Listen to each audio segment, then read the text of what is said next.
जी अस्सलाम वालेकुम जी, आवाज़ आ रही है।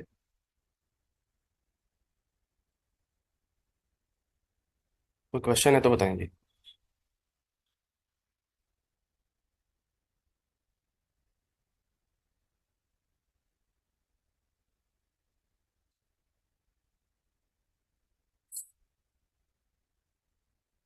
अच्छा, कल ये हम ज़ीरो रेटिंग डिस्कस कर रहे थे और पेट्रोलियम क्रूड ऑयल तक हमने पढ़ लिया था। जी तक बल्कि पढ़ लिया था, import or supplies made to Gwadar special economic zone. आप ज़रा आगे चलते हैं जी। अच्छा, अब गवादर से रिलेटेड ना एक बात आपने और याद रखनी है कि ये देखें।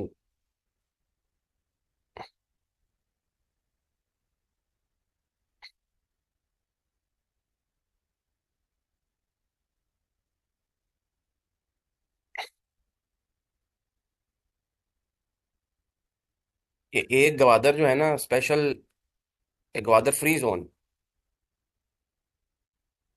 वो आपका सिक्स्थ स्केड्यूल में भी आ रहा है।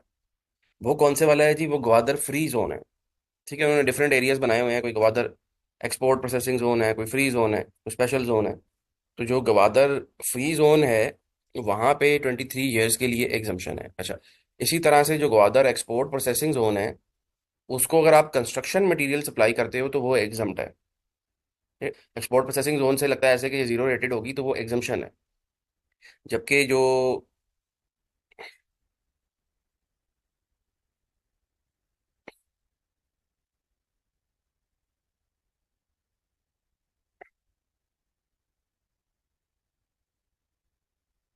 गवादर फ्री जोन में जो आप plant and machinery locally manufactured sell कर रहे हो, वो जीरो रेटेड है।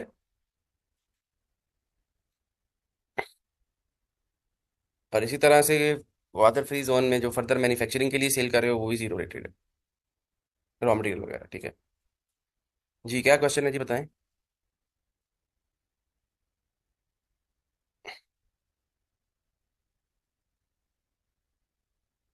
Question number 41।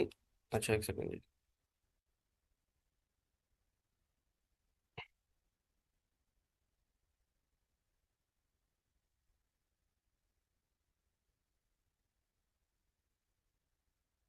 इसका कौन सा पॉइंट? ये वाला?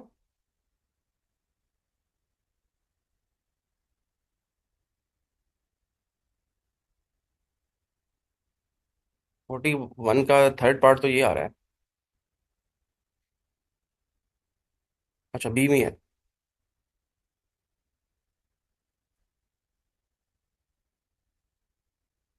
Bullet number 3, imports are comprised of. इसमें कौन सा पॉइंट?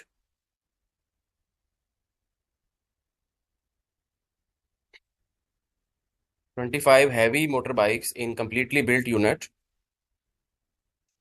For ₹70 million. आप बताएं जी, इसमें क्या क्वेश्चन है आपका?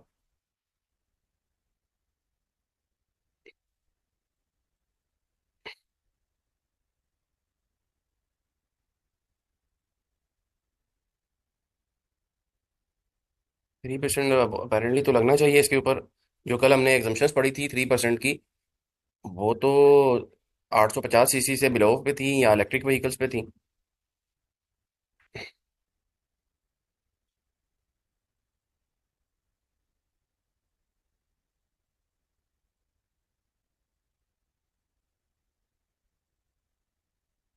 ये देखें, ये 28 लगा हुआ है इस पे।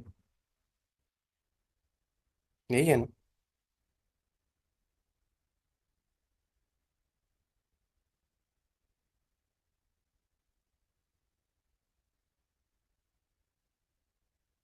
हाँ, 25 तो लगा हुआ है ना इस पे 28 लगा हुआ है।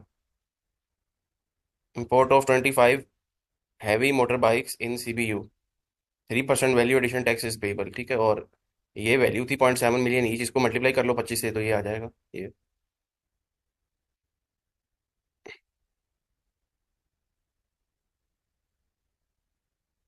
ये हैवी बाइक्स आपको पता है कि उधर भी तो आ रही है ना, व्हीकल्स इन CBU कंडीशन।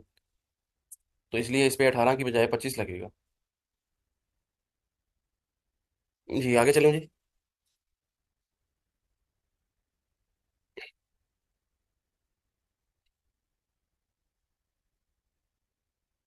अच्छा, फिर वो कहता है जी exercise books and any raw material, packing material, components etcetera, whether imported or purchased locally for manufacture of the said goods, subject to restrictions for claiming zero rating prescribed by the board। अच्छा, अब ये क्या है कि जो conditions board ने prescribe की हैं ना, उसके ना रूल्स हैं, सेल्स टैक्स के ना रूल्स हैं। वो रूल्स आप देख लीजिएगा। थ्योरेटिकल हैं सारे। अगर वो रूल्स जो बोर्ड ने प्रिस्क्राइब किए हैं वो सारे कंप्लाई हो जाते हैं, तो फिर जो एक्सरसाइज बुक्स होंगी और उन एक्सरसाइज बुक्स को बनाने के लिए जो भी रॉ मटेरियल लग रहा है, जो भी फिनिश गुड्स वगैरह लग रही हैं, पैकिंग मटेरियल वगैरह लग रहा है, वो सारे का सारा जीरो रेटेड है। ठीक है। लेकिन अगर जो कंडीशंस हैं वो प्रिस्क्राइब नहीं हो रही तो एक्सरसाइज बुक जो हैं वो एग्जम्प्ट होंगी। ठीक है। ये बड़ा इंपॉर्टेंट पॉइंट है, क्योंकि अक्सर स्टूडेंट को इससे कन्फ्यूजन हो जाती है। वो देखते हैं, मेरे से अक्सर क्वेश्चन कर लेते हैं कि एक्सरसाइज बुक जो है वो फिफ्थ में भी आ रही हैं, और जब हम सिक्स को पढ़ते हैं तो वहाँ पे भी आ रही हैं। ठीक है। तो सिक्स्थ में वो तब आएंगी जब वो जो conditions prescribe by the board है वो फुलफिल नहीं हो रही। अगर हो रही हैं कंडीशंस तो फिर जो है वो जीरो रेटिंग है। फिर वो कहता है जी supplies made by tier one retailers to diplomats and diplomatic missions, subject to provision of exemption certificate by the ministry of foreign affairs. अच्छा, अब जरा एक बात को सबसे समझिएगा कि ऊपर अगर मैं देखूँ ना तो वहां पे तो पहली क्लॉज ही ये थी, ये कि डिप्लोमेट्स को या डिप्लोमेटिक मिशंस को आप सेल करेंगे, आपसे मुराद कोई भी बंदा सेल करेगा, सप्लाई जो है वो जीरो रेटेड है। ठीक है। लेकिन टीयर वन रिटेलर के केस में ना एक अलहदा से रूल्स आए हुए हैं। वो जो अलहदा से रूल्स आए हुए हैं ना, उसमें उसने ये कंडीशन बताई हुई है, और ये एक पेपर में ना इस पॉइंट के ऊपर 4-5 नंबर का सिनेरियो बेस्ड क्वेश्चन आ गया था। ठीक है। तो ये बात आपने याद रखनी है कि टीयर वन रिटेलर जो है वो अगर डिप्लोमेट्स या डिप्लोमेटिक मिशंस को सेल करेगा तो जीरो रेटिंग तभी मिलेगी जी जब वो मिनिस्ट्री ऑफ फॉरेन अफेयर से एग्जाम्पशन सर्टिफिकेट लेगा। अगर एग्जाम्पशन सर्टिफिकेट नहीं है उसके पास तो सेल्स टैक्स जो है वो 18% पे चार्ज होगा। अच्छा, फिर वो कहता है जी supply of raw material components and goods for further manufacturing of goods in Gwadar free zone. ठीक है। एंड एक्सपोर्ट देयर ऑफ, कि गवादर फ्री जोन। अच्छा, आप देखें ये अगेन दोबारा से गवादर फ्री जोन की बात आ गई। दो चीज़ें हैं, आप जरा इसको समझिएगा कि एक है जी Gwadar free zone.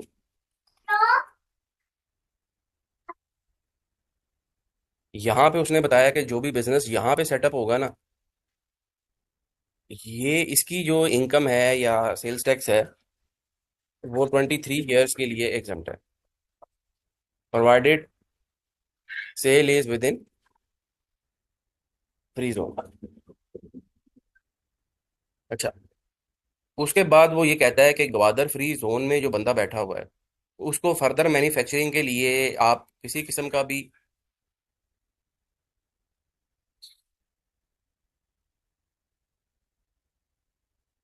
Plant and machinery cell करोगे तो वो प्लांट एंड मशीनरी भी जीरो रेटेड है, यानी supply of locally manufactured plant and machinery, ठीक है, ये जीरो रेटेड है।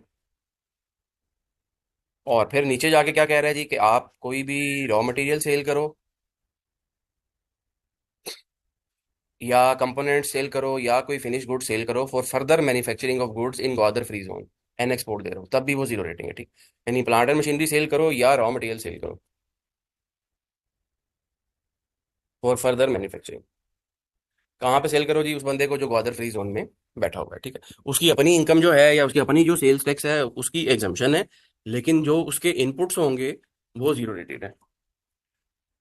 ठीक है। तो ये एग्जामिनर जो है ये दोनों तरह से नॉर्मली ज़्यादातर जो चांस है वो जो ये सप्लाई वाली बात मैंने आपको समझाई है ना, क्योंकि वो जनरली तो आपको पाकिस्तान में ही कहता है कि आप पाकिस्तान में ही बिजनेस कर रहे हो।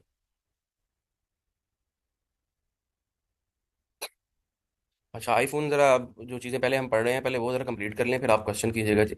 अभी तो आप डिस्कस हम कुछ और कर रहे हैं और आप क्वेश्चन कर रहे हैं। ज़रा ये खत्म हो जाए फिर स्केड्यूल, फिर मैं आपके क्वेश्चंस को देखता हूँ। अच्छा, however in case of supply to tariff area of Pakistan, tax shall be charged on the value assessed on the goods declaration for import। ठीक है। कि वो वही वाली बात कि अगर जो गुड्स हैं वो आप ग्वादर फ्री जोन में बना के उनको एक्सपोर्ट नहीं करते, बल्कि उनको पाकिस्तान के अंदर ला के सेल कर देते हो। तो फिर जो होगी, जो सप्लाई होगी, वो इंपोर्ट वैल्यू के ऊपर सेल्स टैक्स लगेगा। ठीक है, ये वही वाली बात है जो हमने वहां पे भी पढ़ी थी बीएसएम के अंदर भी, कि बीएसएम एरिया से अगर तुम बाहर सेल करते हो तो इंपोर्ट की कस्टम असेस्ड वैल्यू या market value whichever is higher, उसके ऊपर तुम्हें सेल्स टैक्स देना पड़ेगा। उसके पीछे मैंने आपको उस वक्त लॉजिक समझा दी थी। बिल्कुल उसी तरह यहाँ पे है कि तुम अगर ग्वादर फ्री जोन से बाहर आ जाते हो और पाकिस्तान में आके सेल करना शुरू कर देते हो, एक्सपोर्ट नहीं कर रहे हो, और तुमने जीरो रेटिंग अपने इनपुट पे ले ली है, तो फिर जो तुम्हारी सप्लाई होगी वो जीरो रेट नहीं होगी, वो टैक्सेबल हो जाएगी। अच्छा, import or supplies made bye for और to a qualified investment as specified eight serial number 1 of the first schedule to the foreign investment promotion and protection act 2022 for the period as specified in the second schedule to the act. अच्छा, presently the रिकोडिक project in the province of Balochistan including the Ricodic Mining Company Limited and its associated companies, have been listed in first schedule to the FIPA 2022 as qualified investment। ठीक है, यानी वो ये कह रहा है कि ये जो रिकोडिक का प्रोजेक्ट है ना, और उस रिकोडिक के प्रोजेक्ट से रिलेटेड जो भी कंपनियां उन्होंने बनाई हुई हैं वहां पे माइनिंग से रिलेटेड, वो अगर कोई भी गुड्स इंपोर्ट करेगी या उनके लिए अगर कोई भी गुड्स इंपोर्ट की जाएंगी, ठीक है, तो या सेल की जाएगी उनको, तो उनके लिए सेल्स टैक्स की एग्जम्पशन है। ठीक है जी। अच्छा, फिर ये जो कुछ पुराने स्टूडेंट्स हैं ना, वो अक्सर कंफ्यूज हो जाते हैं कि वो ये कहते हैं कि यार फिफ्थ स्केजुअल में तो और भी काफ़ी सारी चीज़ें आ रही थी, जबकि आपने तो बस यही पढ़ा है। तो ये ना पिछले 1-2 सालों से ना फिफ्थ स्केजुअल में काफ़ी सारी जो क्लॉजेज हैं ना, वो उनको डिलीट कर दिया गया है। ठीक है, इस दफ़ा भी 2-3 क्लॉजेज जो हैं वो डिलीट हुई हैं। तो इसलिए मैंने आपके नॉलेज पर्पज़ के लिए नीचे एक लाइन लिख दी है कि फाइनेंस सप्लीमेंट्री एक्ट आया था 2022, और फिर ये फाइनेंस एक्ट 2024 जो आया है अभी रिसेंटली, इसमें इन इन गुड्स के ऊपर पहले जीरो रेटिंग होती थी, अब जीरो रेटिंग विड्रॉ हो गई है। अब जब जीरो रेटेड विड्रॉ हो गई है तो ये सारी की सारी टैक्सेबल है। ठीक है, और आई कैप में चूंकि बुक के अंदर आई कैप के पिछले सारे 10-12 सालों के पेपर दिए हुए हैं, तो फिर वहां पे आपको ये आइटम्स मिलेंगी। और आप आज जब आप आई कैप की सोल्यूशन जाके देखोगे तो वहां पे उन्होंने जीरो रेटिंग चार्ज की होगी। लेकिन अब जीरो रेटिंग चूंकि विड्रॉ हो गई है, तो अब आपकी सेल्स टैक्स की जो है वो टैक्सेशन होगी। अच्छा, यहाँ से मुझे एक चीज़ और याद आ गई जी, ये अभी भी मेरे से कुछ स्टूडेंट्स रोज पूछते हैं, वो हो सकता है ग्रुप में ना हो या हो सकता है लेक्चर वगैरह ना सुन रहे हो, तो मैं उनके लिए दोबारा से बता रहा हूँ जी, कि लेक्चर में पता नहीं मैंने बताया था या नहीं बताया था, मुझे याद नहीं है, कि बुक जो है वो मेरी आ चुकी है जी। ये ना एडवांस टैक्सेशन के नाम से होगी, और इसका 12th एडिशन है जो आप लोगों ने लेना है। ठीक है, ये पैक में अवेलेबल है, पैक लाहौर में। मेरे ख्याल में अब उन्होंने बाकी पब्लिशर्स जो डिफरेंट सिटीज़ में हैं ना, इस्लामाबाद, रावलपिंडी वगैरह, कराची वगैरह, वहाँ पे भी, फैसलाबाद वगैरह, वहाँ पे भी अवेलेबल कर दी होंगी।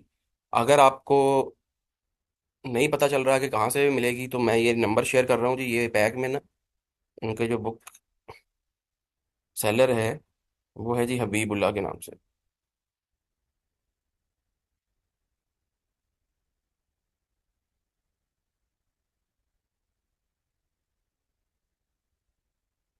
ये इसका नाम है जी हबीबुल्ला।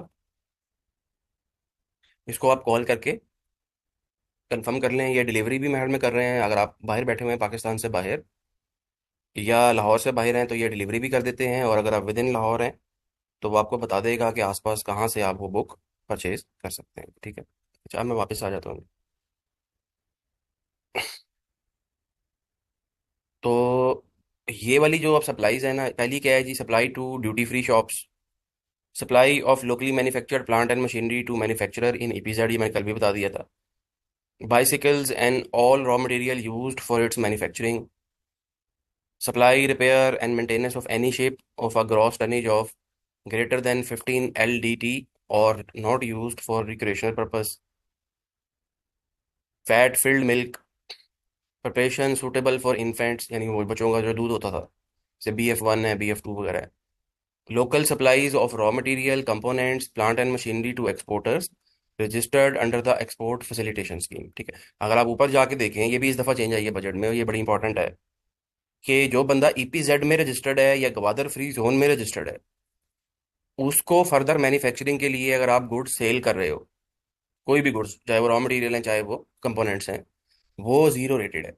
सेम यही कॉन्सेप्ट, या अगर आप कोई बंदा, कोई ऐसा एक्सपोर्टर जो DTRA में रजिस्टर्ड है, उसको आप सेल कर रहे हो, वो भी हमने पढ़ लिया। सप्लाई जो है एक्सपोर्टर को, वो वाला एक्सपोर्टर जो DTRA में रजिस्टर्ड है, उसको सप्लाई जो है वो जीरो रेटेड है। इसी तरह से ये फोर्थ वाली जो एग्जाम्पशन है ना, ये भी पहले यहाँ पे थी कि जो एक्सपोर्टर एक्सपोर्ट फैसिलिटेशन स्कीम में रजिस्टर्ड है ना, उसको जब आप सेल करोगे तो उसको जो सप्लाई है वो भी जीरो रेटेड थी। अब उन्होंने उसको विड्रॉ कर लिया, ठीक है, तो इसलिए मैंने यहाँ पे लिख दिया कि एक्सपोर्ट फैसिलिटेशन स्कीम में जो एक्सपोर्टर रजिस्टर्ड होगा उसके जो लोकल इनपुट्स हैं अब वो 18% पे टैक्स होंगे। अच्छा, इसी तरह से ये क्वेश्चन भी अक्सर स्टूडेंट्स को कंफ्यूज करता है। मेरे ख्याल में अभी तक कभी आया नहीं है आई कैब में, लेकिन बहरहाल किसी भी अटेम्प्ट में आ सकता है। आपकी गुड्स जो हैं वो हैं एग्जम्प्ट, ठीक है। हो सकता है आप उन गुड्स के मैन्युफैक्चरर हो, हो सकता है आप उनके परचेजर हो, ट्रेडिंग कर रहे हो। आपने वो गुड्स कर दी एक्सपोर्ट। अब क्वेश्चन क्या है कि वो गुड्स जो आपने एग्जाम्प्ट हैं, जो सिक्स्थ में आ रही हैं, जब आपने एक्सपोर्ट कर दी तो सप्लाई जीरो रेटेड होगी या एग्जाम्प्ट होगी? तो क्या जवाब है जी इसका? सोच के बताएं।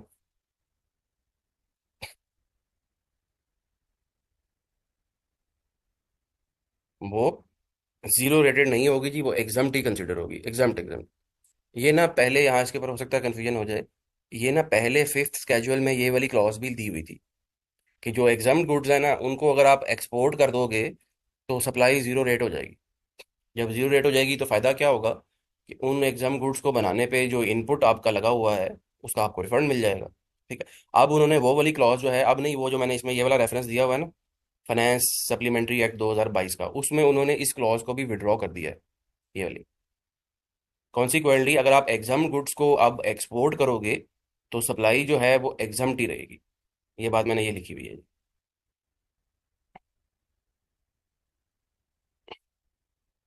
ठीक है जी, यहाँ तक ये तीनों जो बड़े मैंने इंपॉर्टेंट स्केजुअल्स थे वो आपको बता दिए हैं। फिफ्थ स्केजुअल, सिक्स्थ और एट्थ, ठीक है। ज्यादातर न्यूमेरिकल्स में इन तीनों में से ही दो दो तीन तीन एक एक आइटम वो मिला के, और थर्ड स्केड्यूल भी हमने पढ़ लिया, ठीक है। ये चार स्केड्यूल्स जो हैं, कोई भी आप न्यूमेरिकल उठा के देख लें, इनके अलावा जो दो तीन स्केड्यूल्स रह गए हैं वो अभी हम पढ़ लेते हैं। उनमें से कभी साधु नाजिर होता है कि एक आधा पॉइंट पेपर में आ जाता है, ठीक है, वरना देखिए भाई 99% जो आपका सेल्स टैक्स का सिलेबस है वो अब कंप्लीट हो गया है। जो बाकी 1% रह गया है वो मैं अभी अगले आधे घंटे डेढ़ में आपको एक्सप्लेन कर देता हूँ जी, ठीक है। आप जरा मुझे बताएं कि कोई बंदा क्वेश्चन कर रहा था प्रैक्टिस मटेरियल में से, वो बताएं जी क्या क्वेश्चन है।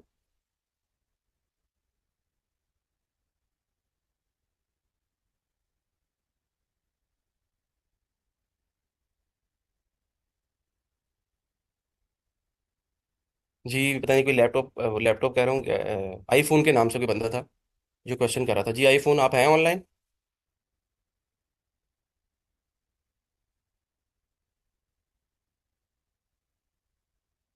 चला गया है? अच्छा, ठीक है, ओके।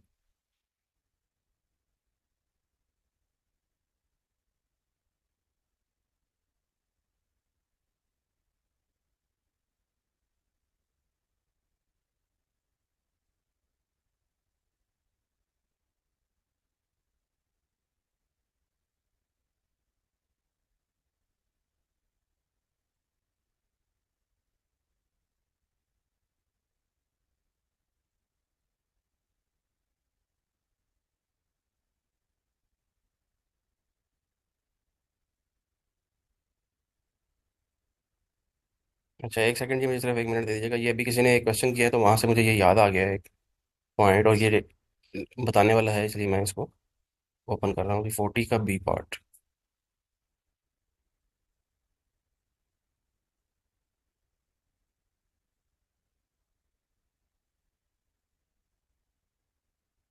अच्छा, अभी अब किसी ने क्वेश्चन ये किया था कि गुड्स जो थी वो टैक्सेबल थी, और सब्सीक्वेंटली वो गुड्स जो हैं वो एग्जम्प्ट हो गई हैं, ठीक है। अब जब वो गुड्स एग्जम्प्ट हो गई हैं तो पिछले पीरियड का जो ब्रॉड फॉरवर्ड इनपुट टैक्स है उसका क्या होगा? हो सकता है ना 90% रूल की वजह से या फिक्स एसेट्स की वजह से सारे का सारा इनपुट जो है वो आउटपुट से एडजस्ट ना हो रहा हो, ठीक है, या आपका इनपुट वैसे ही ज़्यादा हो, आउटपुट कम हो, तो आपका रिफंड आ रहा हो, अब सब्सीक्वेंटली वो सप्लाईज आपकी एग्जम्प्ट हो गई हैं, तो जो पिछले वाला ब्रॉड फॉरवर्ड इनपुट है, क्या वो सारे का सारा डिसअलाउ हो जाएगा? ठीक है। इसके ऊपर ना ये केस काफ़ी सारे सेक्टर्स में प्रैक्टिकली भी चला, और इसके ऊपर इवन कोर्ट्स लेवल पे भी ये जजमेंट, फार्मास्यूटिकल सेक्टर में ये बड़ा एक कॉमन था कॉन्सेप्ट। तो इसके ऊपर ना जजमेंट आ चुकी हैं हायर एपलेट फॉरम्स की, जिसमें उसने ये कहा है कि भाई जब आपकी सप्लाईज टैक्सेबल थी ना, उस वक्त आपको तो नहीं इल्हाम होना था कि भाई फ्यूचर में जाके मेरी गुड्स जो हैं वो एग्जम्प्ट हो जाएंगी। ठीक है। और जब आपने गुड्स परचेज की थी उस वक्त आपने सेक्शन 73 की कंप्लाइंस की हुई है, आपने सारी पेमेंट जो है वो बैंकिंग चैनल से की है, 180 दिन के अंदर की है, बैंक टू बैंक पेमेंट हुई है। ठीक है ना, वो जो इनपुट है जो आपने क्लेम किया हुआ है वो इन एडमिसिबल की लिस्ट में आ रहा है। ठीक है। और वो आप सप्लाईज भी आगे आगे कर रहे हो इन्हीं गुड्स की टैक्सेबल। ठीक है। आपकी टेंशन तो उस वक्त टैक्सेबल गुड्स की थी ना, आपको तो नहीं पता था कि ये गुड्स जो हैं ये सब्सीक्वेंटली जाके एग्जम्प्ट हो जाएंगी। तो जिस वक्त आपने सप्लाई की उस वक्त आपकी सप्लाईज टैक्सेबल थी। कॉन्सिक्वेंटली जो इस तरह का इनपुट होगा ना वो सारे का सारा आपको अलाउ होगा। ठीक है, वो इनएडमिसिबल नहीं होगा, और उसको आपने पोर्शन भी नहीं करना। ये पॉइंट आपके ना एक पेपर में आया भी हुआ है एक क्वेश्चन के अंदर।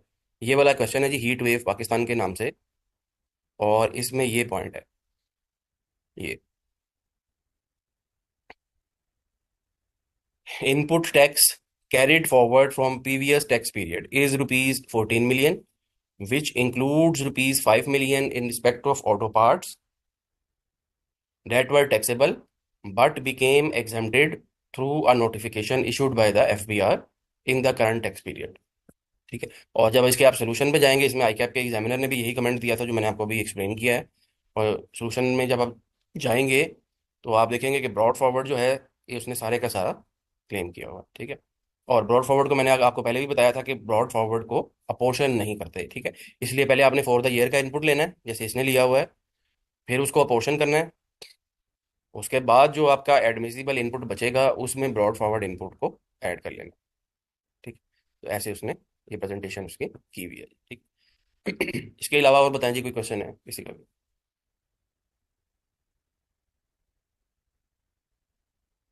हैवी बाइक्स आ रही है ना यहाँ यहाँ पे, ये देखें हैवी बाइक्स का नाम नहीं लिखा हुआ, CBU कंडीशन लिखा हुआ है ना।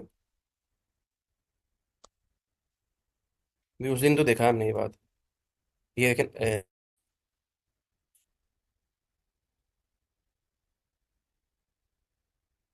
ये देखें व्हीकल्स इन completely built unit condition. CBU का मतलब होता है कंप्लीटली बिल्ट यूनिट, बना बनाया। और अब वो जो गाड़ी है या बाइक है या हैवी बाइक है वो व्हीकल में आ जाएगी ना। तो इसका मतलब है कि इंपोर्टेड आपकी कोई भी व्हीकल है वो 25 पे।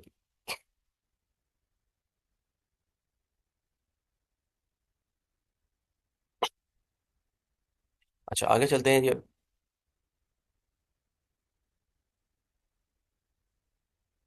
नहीं वो जो है वो मैंने कल भी आपको बताया था कि वो इलेक्ट्रिक के ऊपर है ना।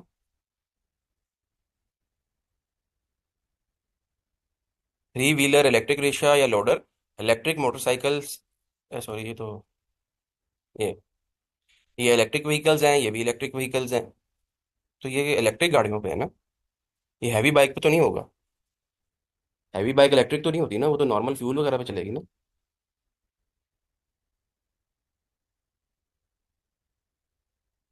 हाँ तो वो ठीक किया हुआ है ना उसने क्वेश्चन में।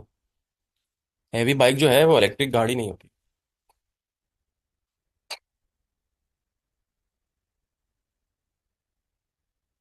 जी और बताएं जी।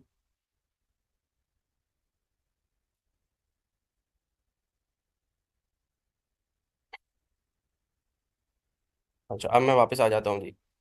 और अब ये जरा थोड़ा सा जो थ्रेटिकल पोर्शन है ना इसको जरा जल्दी जल्दी कंप्लीट कर लें, फिर वो एक दो स्केजुअल जो रह गए हैं उसकी तरफ भी आ जाता हूँ। सप्लाईज यहाँ से स्टार्ट हो रही हैं जी, ये हमने पढ़ लिया। ये स्पेशल रेट 125 वाला है, ये भी पढ़ लिया। और अब हम जरा आते हैं जी ये collection of excess excess tax section 3B की तरफ। वो कहता है जी any excess output tax collected by mistake and the incidence of which has been passed on to the consumer shall be paid to the government and no claim of refund is admissible. Burden of proof that incidence of tax has not been to consumer shall be on the person collecting the tax. Note क्या है जी? If burden has not been passed on to consumer in supply chain, then excess sales tax collected shall be refunded to the buyer through debit credit note adjustment. अजान खत्म हो जाएगी।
जी आवाज़ आ रही है जी।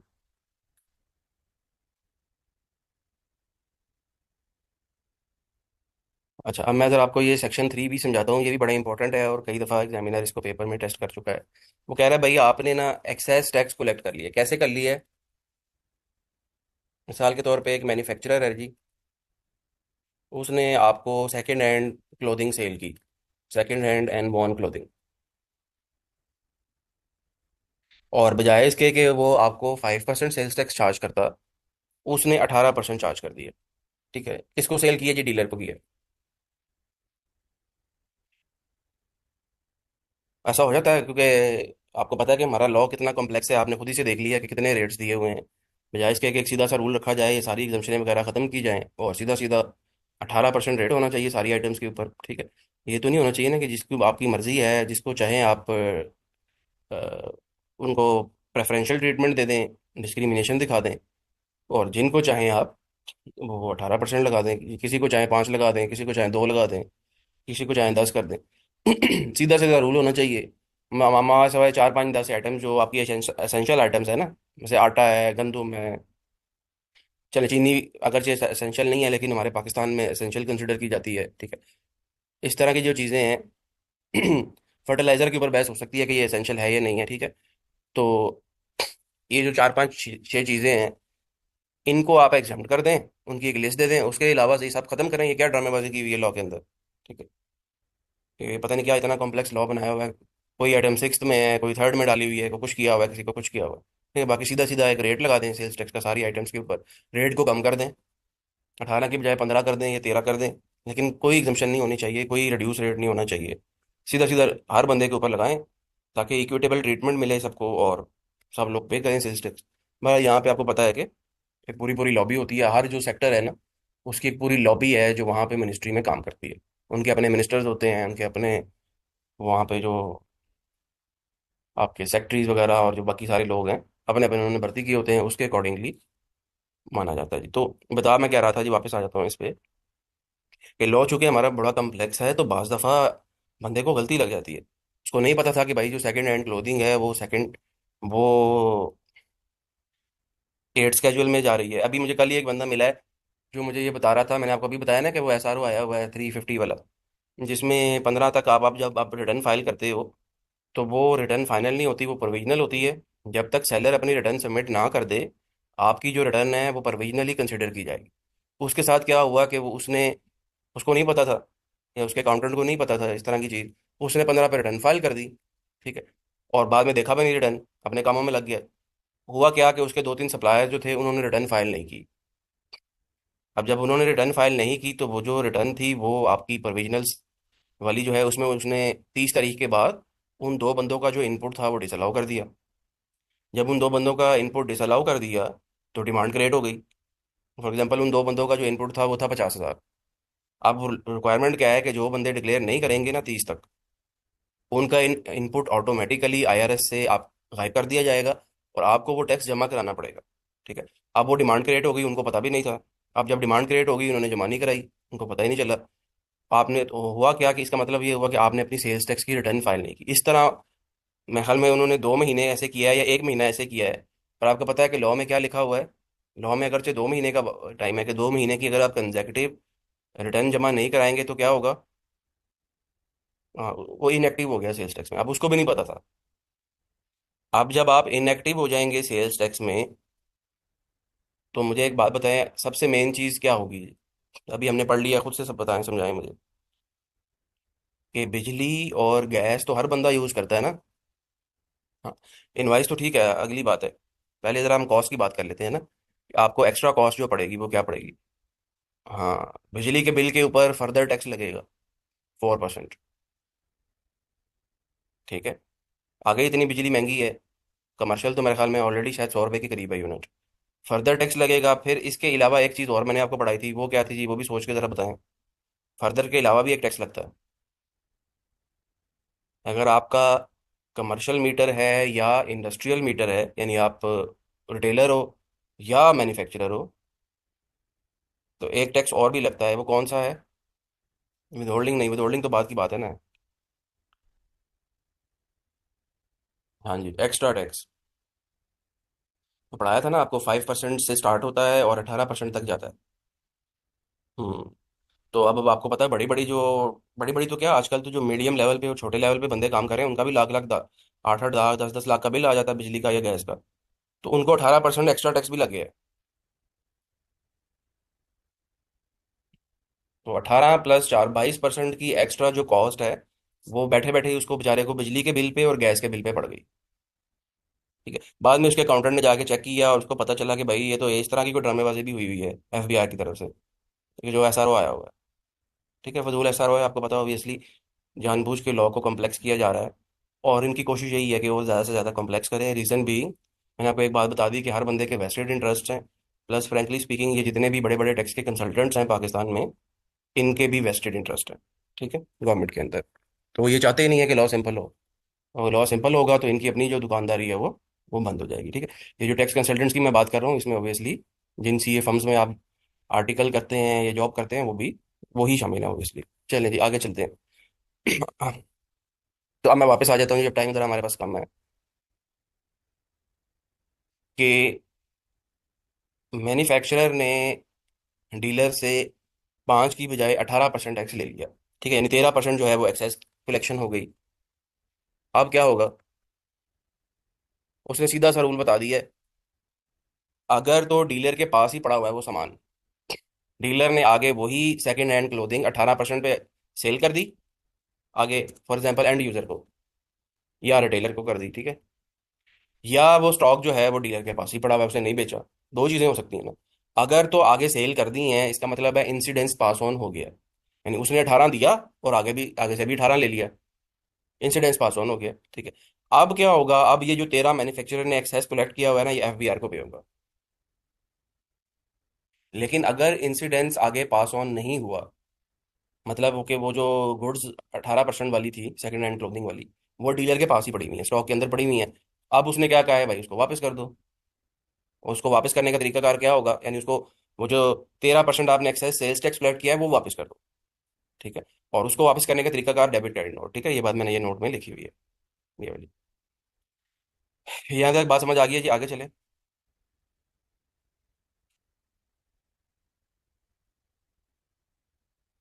कोई क्वेश्चन है यहाँ तक किसी का?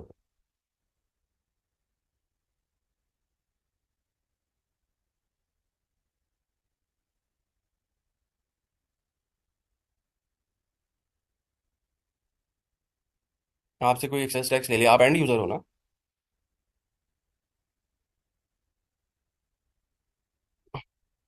एंड यूजर हो, ये क्या हुआ?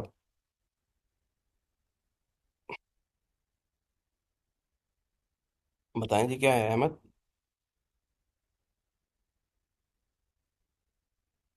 तो उसमें तो मैंने आपको वही प्रिंसिपल बता दिया ना, कि आपने अगर वही, मिसाल के तौर पे हमसे आपने जो क्वेश्चन किया है ना, मिसाल के तौर पे वो जो हम है ना, वो ये डीलर है, ये वाला, ये हम है। तो आप खुद ही सोचे, जो मैंने आपको अभी समझाया, कि अगर हमने यही गुड्स जिन पे हमने एक्सेस टैक्स दिया था आगे बेच दिए, और आगे से आप वही टैक्स रिकवर कर लिया है, फिर जो आपसे टैक्स मैन्युफैक्चरर ने एक्सेस ले लिया है वो एफबीआर को मैन्युफैक्चरर पे करेगा। लेकिन अगर हमने वो गुड्स जो हैं वो आगे सेल नहीं की, बल्कि हमारे पास ही पड़ी हुई हैं, स्टॉक के अंदर हैं, फिर हम उससे वापस डिमांड कर लेंगे। उस मैन्युफैक्चरर से जो हमने एक्सेस टैक्स दिया है 13 का, वो हम उससे वापस डिमांड करेंगे, और उसकी एडजस्टमेंट डेबिट क्रेडिट नोट से होगी। ठीक है, वही जवाब है जो मैंने आपको पहले बताया। आगे चलते हैं जी। और ये भी अगेन एक थ्योरेटिकल सा कॉन्सेप्ट है, और ये सिनेरियो बेस्ड क्वेश्चन आपको 4-5 नंबर का पेपर में आ सकता है जी। पहले जरा मैं इसको समझा दूं, ये है क्या। वो कह रहा है जी, goods supplied from tax exempt areas, ये आगे सेक्शन 40D है, रूल 69 है। And sales tax payable by wholesaler slash distributors on products originating from Azad Jammu and Kashmir. अच्छा, इसका एक जनरल ऑर्डर है सेल्स टैक्स का। पहले तो हम जरा ये बात करें कि टैक्स एग्जाम्प्ट एरियाज कौन से हैं। वो कह रहा है जी, tax exempt areas means Azad Jammu and Kashmir, Gilgit Baltistan, tribal areas as defined in article 246 of the constitution, and border sustenance market. ये चार वो एरियाज हैं जी जो टैक्स में उसने टैक्स एग्जेम्प्ट करार दिए हुए हैं। ठीक है, अच्छा, ये हम अभी तक पढ़ चुके हैं ये चारों चीजें, कि आज़ाद कश्मीर और गिलगित पे तो वैसे ही पाकिस्तान का लॉ नहीं लगता, तो वो टैक्स एग्जेम्प्ट एरियाज हैं। ट्राइबल एरियाज पे आपको पता है कि 2025 तक के लिए सेल्स टैक्स की एग्जम्पशन है, वहां पे भी नहीं लगेगा सेल्स टैक्स। और बीएसएम भी हमने पढ़ा है कि विद इन बीएसएम, जो उन्होंने बॉर्डर एरिया बनाया हुआ है पाकिस्तान, ईरान और अफगानिस्तान के साथ, उसमें भी सेल्स टैक्स की सेक्स कैजुअल में एग्जम्पशन है। अच्छा, ये सेल्स टैक्स का एक रूल है जी, 69C। वो क्या कहता है? वो कहता है जी, the person bringing or causing to bring taxable goods from tax exempt area shall be required to be registered under the act, and all the provisions of the act shall apply accordingly। अच्छा, कि जो भी बंदा आज़ाद कश्मीर से, देखिए, अगर ये बात मैं आपको पहले भी कई दफ़ा बता चुका हूँ, बहरहाल एक दफ़ा आखिरी बार एक्सप्लेन कर देता हूँ। अगर ये जो टैक्स एग्जाम्प्ट एरियाज हैं, इन्हीं एरियाज के अंदर ट्रेडिंग हो रही है, बीएसएम के एरिया के अंदर ही ट्रेडिंग हो रही है, या आज़ाद कश्मीर में ही सेल हो रही है, या ट्राइबल एरियाज में ही सेल हो रही है, तो एग्जम्पशन है सेल्स टैक्स की। लेकिन अगर आप इन ट्राइबल एरिया से गुड्स पाकिस्तान में सेल कर रहे हो, या आज़ाद कश्मीर से गुड्स पाकिस्तान में लाके लाहौर में सेल कर रहे हो, या कराची में सेल कर रहे हो, फिर एग्जम्पशन नहीं है। ठीक है, इसीलिए उन्होंने ये बात लॉ में कवर की हुई है कि जो भी बंदा टैक्स एग्जम्प्ट एरिया से गुड्स उठा के पाकिस्तान में ला के सेल करेगा, उस बंदे ने सेल्स टैक्स में रजिस्टर्ड होना है। ठीक है, अच्छा, और क्या करना है जी? टैक्स किसने पे करना है? The liability of payment of tax और taxes and furnishing of prescribed documents shall be on the person bringing or causing to bring taxable goods from tax exempt areas and supplying the same in taxable area। जो भी बंदा इन tax exempt area से goods जो हैं वो पाकिस्तान में ला के cell कर रहा है, उसकी रिस्पॉन्सिबिलिटी है कि उसने सेल्स टैक्स चार्ज करना है। अच्छा, फिर ये बात मैं आपको ऑलरेडी पढ़ा चुका हूँ कि अगर तो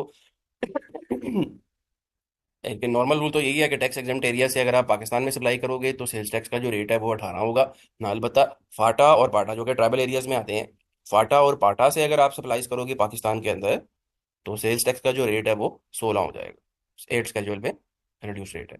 अच्छा, registered person is entitled to the adjustment of any input tax paid under the sales tax act 1990 as adopted in Azad Jammu. ये भी हम पहले बात पढ़ चुके हैं कि अगर आपने कोई ऐसा बंदा जो आज़ाद कश्मीर में रजिस्टर्ड है, उससे गुड्स खरीदी हैं, और आज़ाद कश्मीर के लॉ के तहत सेल्स टैक्स पे किया है, तो आपको उसका इनपुट पाकिस्तान में मिल जाएगा, प्रोवाइडेड कि वो जो बंदा है आज़ाद कश्मीर वाला, वो बोर्ड के सिस्टम के साथ इनरोल्ड हो और एक्टिव टैक्स पेयर की लिस्ट में आ रहा हो, आज़ाद कश्मीर के एटीएल लिस्ट में आ रहा हो। अच्छा, अब जरा आगे चलते हैं जी। अब सेक्शन 40D क्या कहता है? सेक्शन 40D को समझने के लिए ये ऊपर वाली सारी कहानी मैंने लिखी हुई है। ये जब तक आपके समझ में नहीं आनी थी, सेक्शन 40D आपको समझ में नहीं आना था। अब सेक्शन 40D क्या है जी? Section 40D has been introduced which prescribes the procedure for transporting goods from tax exempt areas to taxable areas of Pakistan, यानी सेक्शन 40D में उसने एक पूरा मैकेनिज्म बताया हुआ है कि टैक्स एग्जम्प्ट एरिया से गुड्स अगर तुमने पाकिस्तान में लेके आनी है तो क्या तरीकाकार होगा। ठीक है, क्या होगा जी तरीकाकार। बिसाइड्स अदर पॉइंट्स, बिसाइड्स में अदर पॉइंट्स मैंने इसलिए लिख दिया कि थ्योरेटिकल चीजें हैं, बाकी वो आप वहां से, अगर पेपर में क्वेश्चन आएगा तो आप वहां से देख सकते हैं, ये आपको पता होना चाहिए असल जो पॉइंट क्या है। The said section clearly indicates that conveyance carrying goods from exempt area shall be accompanied by the prescribed documents। ये नहीं है कि जब आपकी मर्जी हुई आप उन गुड्स को पकड़ें और पाकिस्तान में लाके लाहौर में सेल कर दें। जो भी गाड़ी वहां से निकलेगी उसके अंदर उन गुड्स के रिलेटेड सारे प्रिस्क्राइब डॉक्यूमेंट्स होने चाहिए। इनवाइस होनी चाहिए उसकी, डिलीवरी नोट होना चाहिए उसकी, ओरिजिनेशन होनी चाहिए कि वो गुड्स कहाँ पे प्रोड्यूस हुई। ठीक है, कोई सर्टिफिकेट वगैरह होगा उसका, उस फैक्ट्री का, उस एरिया का, वो होना चाहिए। अच्छा, और गवर्नमेंट की या एफबीआर की क्या रिस्पॉन्सिबिलिटी है जी।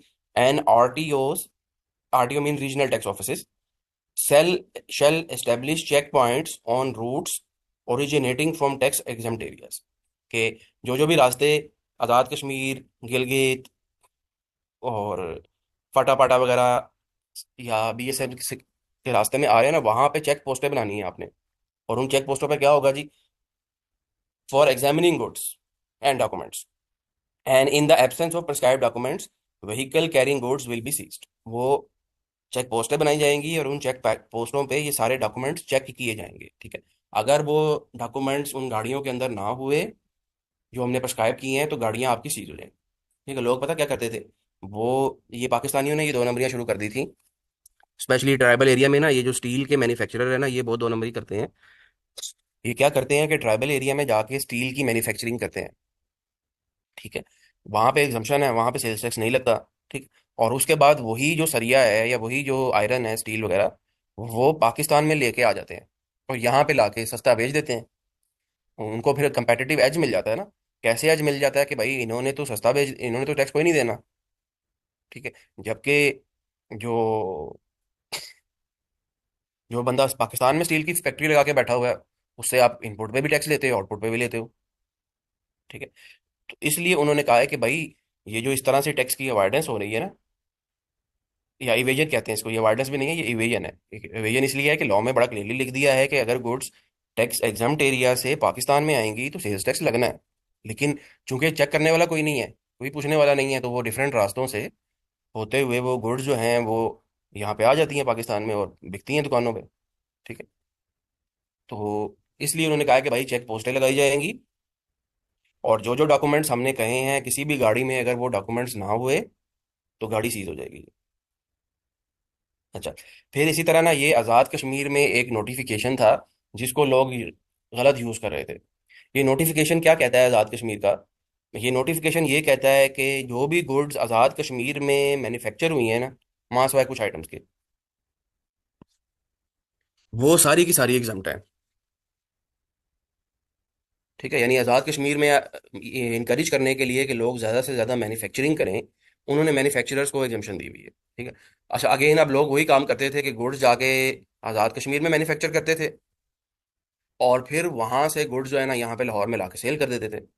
ठीक है, यहाँ पे अपना कोई लहदा से कोई डिस्ट्रीब्यूशन का सेंटर बना लिया या रिटेल आउटलेट्स का कोई चेन बना ली, या किसी थर्ड पार्टी रिटेलर से या डिस्ट्रीब्यूटर से कॉन्टैक्ट कर लिया।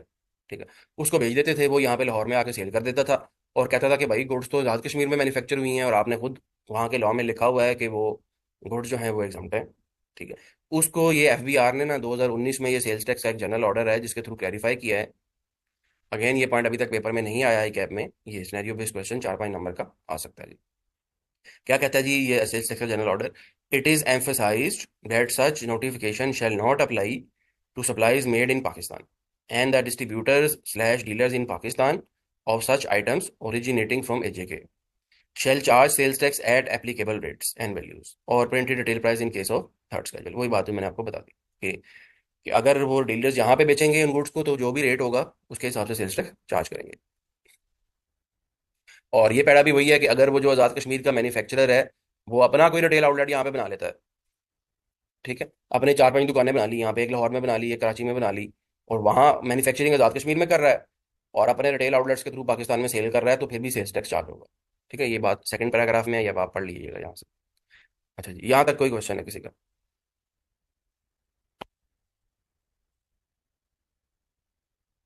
हो रही है अभी। जी, यहाँ तक कोई क्वेश्चन है जी किसी का भी?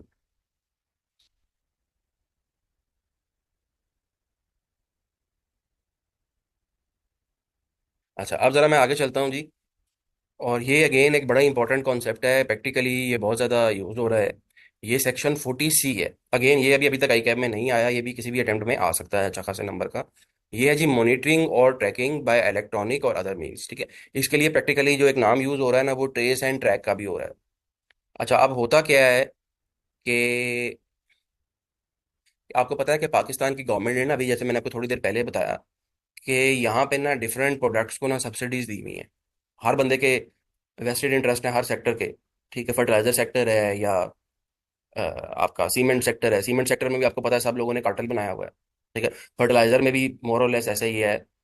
आपका शुगर सेक्टर सबको पता है कि किस तरह से होर्डिंग होती है और किस किस तरह से चीनी की प्राइसेस जो हैं वो कहाँ पे 50-60 रुपए किलो होती थी और अब मेरे ख्याल में 150-200 रुपए की किलो हो चुकी है। और अगर ये चाहें तो वापस 50 पे आ सकती है। अगर ये चाहें तो ये 300 पे भी ले जाके जा सकते हैं चीनी को। ठीक है। तो होता क्या है जी, ये जो प्रोडक्ट्स है ना, ये जब एक दफ़ा फैक्ट्री से निकल जाती है ना मैन्युफैक्चरर के, जो भी मैन्युफैक्चरर, फॉर एग्जांपल मैं फर्टिलाइजर की एग्जांपल ले लूँ। तो फर्टिलाइजर आपको पता है कि पाकिस्तान में फर्टिलाइजर सेक्टर को ना कुछ इंसेंटिव दिए हुए हैं। क्या इंसेंटिव दिए हुए हैं कि फर्टिलाइजर सेक्टर की जो गैस है वो नॉर्मल जो गैस का रेट है उसके मुकाबले में सस्ती है। ठीक है। इसी तरह कल ही मैंने आपको भी बताया है कि ये फर्टिलाइजर सेक्टर पे गैस के ऊपर जो सेल्स टैक्स का रेट है वो कितना है? कितना है जी? ये देखें, 5% है। ठीक है। एक तो गैस सस्ती है, दूसरा सेल्स टैक्स का रेट भी कम है। हालांकि आप अपने घर की जो गैस के आप अपने कभी आपके घर की जो गैस है उसका रेट उससे ज़्यादा होगा, और उस पर सेल्स टैक्स का जो रेट है वो भी 18 है। ठीक है। उसके पीछे रीज़न क्या है? उसके पीछे लॉजिक ये है जी कि वो जो किसान है ना भाई, वो किसान जो है उनको सस्ती खाद मिलेगी। हमने किसानों को सब्सिडी दी हुई है। इस तरह से सब्सिडी दी हुई है कि जब मैन्युफैक्चरर की कॉस्ट कम होगी तो वो खाद सस्ती बेचेंगे। जब खाद सस्ती बेचेंगे तो फार्मर्स को कम पैसे देने पड़ेंगे। ठीक है। जब फार्मर को कम पैसों पे खाद मिल जाएगी तो फार्मर्स की जो प्रोडक्शन है वो अच्छी होगी। ठीक है, जो भी वो प्रोड्यूस करते हैं, जो प्राइमरीली पाकिस्तान एक एग्रीकल्चर कंट्री है, तो गंदुम है, चीनी है, आटा है, चीनी से मुराद शुगर केन है, एंड सो ऑन, जो भी मेजर मेजर एग्रीकल्चर प्रोड्यूस है वो फिर सस्ती सेल करेंगे आगे। तो ऐसी बात है, जब उनकी इनपुट कॉस्ट कम होगी तो वो बेचेंगे भी सस्ती। इसी तरह मैंने आपको बताया था कि ट्रैक्टर सेक्टर में भी यही उन्होंने पहले लॉजिक दी हुई थी कि ट्रैक्टर्स को भी एग्जाम्प्ट किया हुआ था कि ज़्यादातर जो ट्रैक्टर है वो किसान यूज़ करते हैं। तो जब ट्रैक्टर किसान को सस्ता पड़ेगा तो ऑब्वियसली वहां से जो एग्रीकल्चर प्रोड्यूस होगी वो सस्ती होगी। ठीक है। तो लेकिन इस दफ़ा उन्होंने ट्रैक्टर के ऊपर एग्जाम्पशन जो है वो खत्म कर दी। लेकिन उसके बावजूद आप देखते हैं कि ये किसान वगैरह तो ठीक है, ये तो चीज़ सस्ती बेचते हैं। कि ये तो टमाटर जो है वो 50 रुपए किलो ही बेचते हैं, ये आलू जो है वो 50 रुपए किलो ही बेचते हैं। लेकिन आप तक पहुंचते पहुंचते कितने का हो जाता है जी? मेरे ख्याल में 3 to 4 टाइम्स महंगा बिकता है। 3 to 4 भी शायद कम बता रहा हूँ। यानी किसान को तो 50 रुपए ही देते हैं ये जो मिडल मैन है, ये जो डीलर हैं, डिस्ट्रीब्यूटर हैं, होलसेलर हैं, किसान को 50 रुपए का ही खरीदेंगे। लेकिन आगे होर्डिंग करके और कार्टल बना के या स्मगलिंग करके, शॉर्टेज करके, यहाँ पे कितने का बिकता है जी टमाटर? कितने रुपए किलो है अब तो मेरे ख्याल में सस्ता ही है। क्यों जी? लेकिन बीच में एक टाइम आया था ना कि महंगा हो गया था। अच्छा, इसी तरह से ये जो फर्टिलाइजर है ना, अब फर्टिलाइजर की जो यूरिया सबसे मेन चीज होती है फर्टिलाइजर के अंदर। यूरिया की जो खाद की जो बोरी है, वो जो डीलर और डिस्ट्रीब्यूटर है ना, वो तो मैन्युफैक्चरर से 3,000 या 4,000 रुपए की लेते हैं। लेकिन जब वो एंड यूजर तक जाती है तो वो 4,000 रुपए से उठ के 8-8 9-9 हज़ार रुपए भी बिकती है, ब्लैक हो जाती है, होर्डिंग हो जाती है। ठीक है। जब गवर्नमेंट मैन्युफैक्चरर से कॉन्टेक्ट करती है कि भाई किधर है तुम्हारी जो तुमने बेची थी प्रोडक्शन सारी, हमने तुम्हें सब्सिडी भी दी है, तुम्हें इतना बेनिफिट दिया है, तो ये खाद जो है ये एंड यूजर को क्यों नहीं मिल रही, क्यों शॉर्टेज अभी भी है? तो ये लोग कहते हैं, ये मैन्युफैक्चरर्स कहते हैं, भाई हमने तो बेच दिया इनको, ये देखो हमारे पास एविडेंस है। अब इसके बाद हमें नहीं पता कहाँ है बोरी। वो हो सकता है उन्होंने अफगानिस्तान में स्मगल कर दी हो। अफगानिस्तान में और बाहर के मुल्कों में जो खाद का रेट है ना, वहाँ पे कोई सब्सिडी नहीं है। जैसे मैंने आपको पहले बताया ना कि ये तो जितने भी इन्फ्लुएंशियल सेक्टर्स हैं जितने से क्या मुराद, सारे ही इन्फ्लुएंशियल हैं। टेक्सटाइल वाले भी फायदा लेते हैं आपके, ये जो शुगर वाले हैं सबकी मौजें लगी हुई हैं पाकिस्तान में। मरता एंड पे जो है वो एंड यूजर है। तो होना तो यही चाहिए ना कि सीधा सीधा एक ही रेट हो। बहरहाल वो मैं पहले भी आपको एक्सप्लेन कर चुका हूँ। तो आपको हमने सस्ती बेची थी जी खाद, लेकिन बाद में हमें तो नहीं पता वो कहाँ गई बोरी। हमने तो जितने पे आपसे रेट एग्री किया था उतने पे ही आगे बेच दी है डीलर को। वो बाद में पता चला जी डीलर ने वही जो बोरी है ना यूरिया की, वो बजाय कि किसान को बेचे, उसमें से आधी बोरियां जो है ना वो अफगानिस्तान में स्मगल कर दी है। क्यों स्मगल कर दी है? कि अफगानिस्तान में जो रेट है वो डबल मिल रहा था। ठीक है, क्योंकि अफगानिस्तान में तो सब्सिडी नहीं है। या अफगानिस्तान के थ्रू वो बोरी पता नहीं, हो सकता है ईरान चली जाए या इंडिया चली जाए। ठीक है, तो डीलर ने अपने पैसे बना लिए, लेकिन एंड पे जो एंड यूजर है, जो किसान है, उसको यूरिया की बोरी जो है वो 10-10 हज़ार की ही मिल रही है। ठीक है, तो ऐसी सिचुएशन को कैटर करने के लिए ये जो 4-5 प्रोडक्ट्स हैं ना, इनके ऊपर एक सिस्टम इंट्रोड्यूस कराया गया है जिसे कहते हैं ट्रेस एंड ट्रैक। जैसे ही प्रोडक्ट प्रोड्यूस होके बैग बनता है ना, फर्टिलाइजर का या शुगर का या बेवरेज का या सीमेंट का, उसके ऊपर एफबीआर का एक बार कोड लग जाता है। एफबीआर ने अपना एक ऑथराइज वेंडर्स बताए हुए हैं, उन्होंने अपने अपने सिस्टम इंस्टॉल किए हुए हैं सारी फैक्ट्री के प्रेमिसेस पे। ये इन 5 सेक्टर्स के लिए है। ये टोबैको, सीमेंट और पेट्रोलियम। ये वो एफबीआर का एक बारकोड लग जाता है, और उससे एफबीआर की ट्रेस एंड ट्रैक की एफबीआर के पास रिकॉर्ड आ जाता है। ठीक है, जैसे ही कोई ट्रक वो पकड़ते हैं ना यूरिया का या सीमेंट की बोरियों का किसी भी जगह पे जाते हुए, तो वहां पे जो इंस्पेक्टर होता है उसके पास एक मशीन होती है। वो उस मशीन से जैसे ही स्कैन करता है ना वो बारकोड, उसको पता चल जाता है कि ये बोरी कहाँ से आ रही है, कहाँ पे प्रोड्यूस हुई थी। कि फॉर एग्जाम्पल लाहौर में प्रोड्यूस हुई थी, लेकिन अब ये मैं इसको पकड़ रहा हूँ अफगानिस्तान के आसपास, यानी इसका मतलब ये स्मगल होने जा रही है। ठीक है, तो ये एक कॉन्सेप्ट इंट्रोड्यूस कराया गया है जी ट्रेस एंड ट्रैक का। ये आपने एक तो इम्प्लीमेंट करना है, और अगर आप इसको इम्प्लीमेंट नहीं करेंगे तो आपको पेनल्टी भी लगेगी। ठीक है, इसकी 2-3 पेनल्टीज भी हैं। ये सारी थ्योरेटिकल हैं, लेकिन इसके पीछे जो असल कॉन्सेप्ट और जो थीम था वो मैंने आपको एक्सप्लेन कर दिया है। ये अब थ्योरी सारी आप इस ब्रेक के दौरान पढ़ें, ये यहाँ से लेके यहाँ तक। ठीक है, ये अगेन सिनेरियो बेस्ड क्वेश्चन आपको पेपर में आ सकता है, ये यहाँ तक। और अगर किसी पॉइंट में कोई कंफ्यूजन है तो मुझे बताएं जी। ठीक है, अब मैं ब्रेक कर रहा हूँ। ब्रेक के दौरान ये पॉइंट्स आपने खुद से पढ़ने हैं। अगर आपका कोई क्वेश्चन नहीं होगा तो ऑब्वियसली ये चीज़ें मैं फिर आपको नहीं पढ़ाऊंगा। सारी थ्योरेटिकल हैं, आपने याद करनी है, अपने पास बुक में निशान लगा लें या एक दफ़ा रीडिंग कर लें, और जो पॉइंट आपको कंफ्यूज करता है वो आप मेरे से डिस्कस कर लें।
कॉपी करने के लिए टैब दबाएं।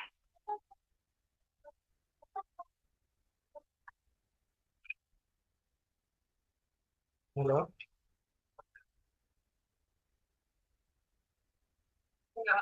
वालेकुम अस्सलाम, नासिर साहब कैसे हैं? बस ठीक ठाक है यार। वो एसी की कूलिंग नहीं हो रही कुछ। कर लें यार, अभी पिछले महीने आपसे कराया, फिर से कूलिंग नहीं कर रहा।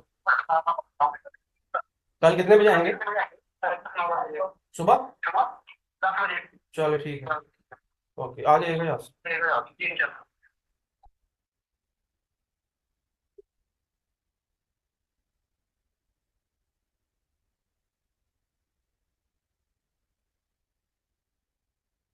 कौन है?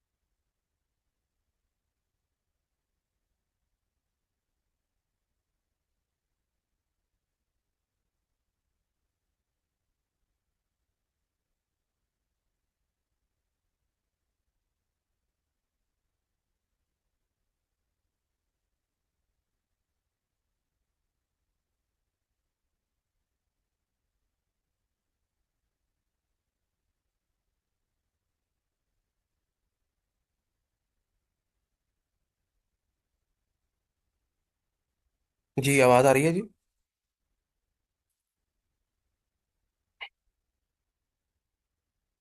अच्छा, ये आप लोगों ने पढ़ लिया होगा, इसमें कोई कंफ्यूजन है किसी पॉइंट में? ये पेनल्टी आप अपने पास नोट कर लें अच्छी तरह से, कि ये दो तीन पेनल्टीज हैं।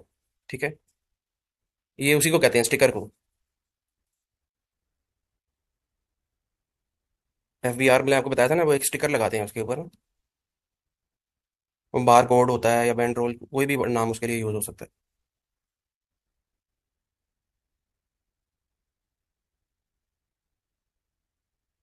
तो ये पेनल्टीज भी इसकी ना काफ़ी सारी हैं, ये सीरियल नंबर 23 में दी हुई हैं। याद अगर आपसे नहीं होती तो अपने पास मार्क कर लें कि ये आपको पता होना चाहिए कि ये सीरियल नंबर 23 पे ट्रेस एंड ट्रैक ना लगाने की और इंटीग्रेशन ना करने की पेनल्टी है। वो आप कल को अगर पेपर में 4 5 6 नंबर का क्वेश्चन आए तो आप इसको आंसर कर सकें। आगे चलते हैं जी। डिफ़ॉल्ट चार्ज ये मैं आपको ऑलरेडी एक्सप्लेन कर चुका हूँ, दोबारा से बहरहाल एक समराइज बता देता हूँ ट्रीटमेंट। कि अगर तो आप टैक्स फ्रॉड कर रहे हैं तो 2% पर मंथ है डिफ़ॉल्ट चार्ज का रेट। अगर टैक्स फ्रॉड नहीं है तो फिर काइबोर प्लस 3% या 12%, विच एवर इज हायर। ठीक है। अच्छा, अब इसमें एक बात और भी सुन लें। क्योंकि अब उसने इसको काइबोर से लिंक कर दिया है और ये चांसेस हैं कि एग्जामिनर पेपर में ये कॉन्सेप्ट भी पूछ ले, और बल्कि ये मुझे समरी में भी लिख देना चाहिए था। मैं आपको लॉ से दिखा देता हूँ। लॉ से क्या दिखाना है, पहले से असल बताऊँ, लॉजिक समझा देता हूँ कि मैं समझाना क्या चाह रहा हूँ, फिर जो है वो लॉ से दिखाता हूँ। यही खुला हुआ है।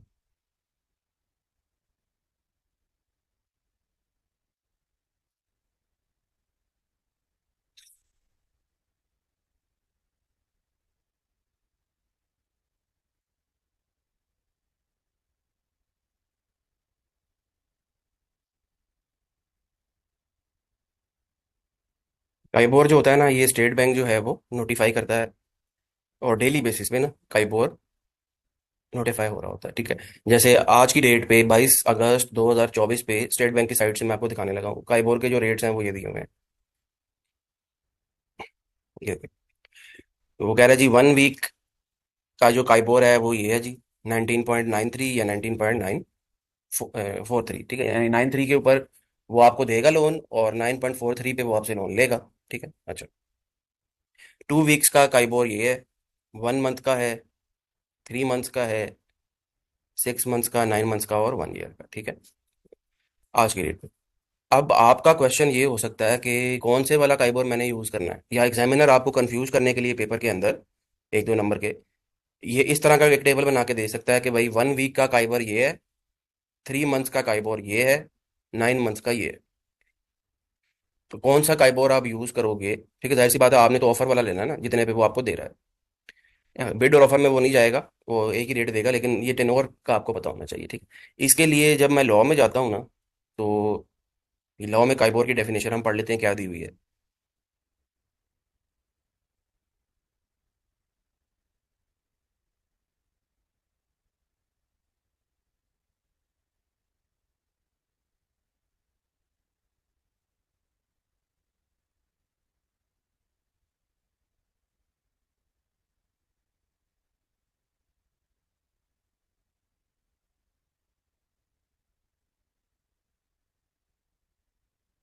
तो लॉ में डेफिनेशन दी हुई है जी, Karachi interbank offer rate, ये देखें, ये ऑफर रेट, बिड रेट नहीं, offer rate, prevalent on the first day of each quarter of the financial year.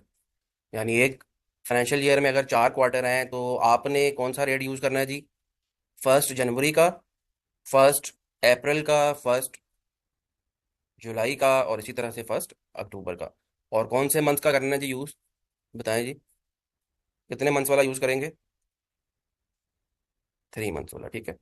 अगर चाहिए ज़्यादा डिटेल में मैंने आपको बता दिया है, हो सकता है एग्जामिनर इतनी डिटेल में ना जाए, लेकिन पता कोई नहीं होता ना, हो सकता है ये वाली कॉन्सेप्ट ही आपसे पूछ ले तो 2-4 नंबर आपके इसी में ज़ाया हो जाए, तो ये मैंने इसलिए आपको एक्सप्लेन बता दिया है। तो ये काइबोर की डेफिनेशन में यहाँ पे,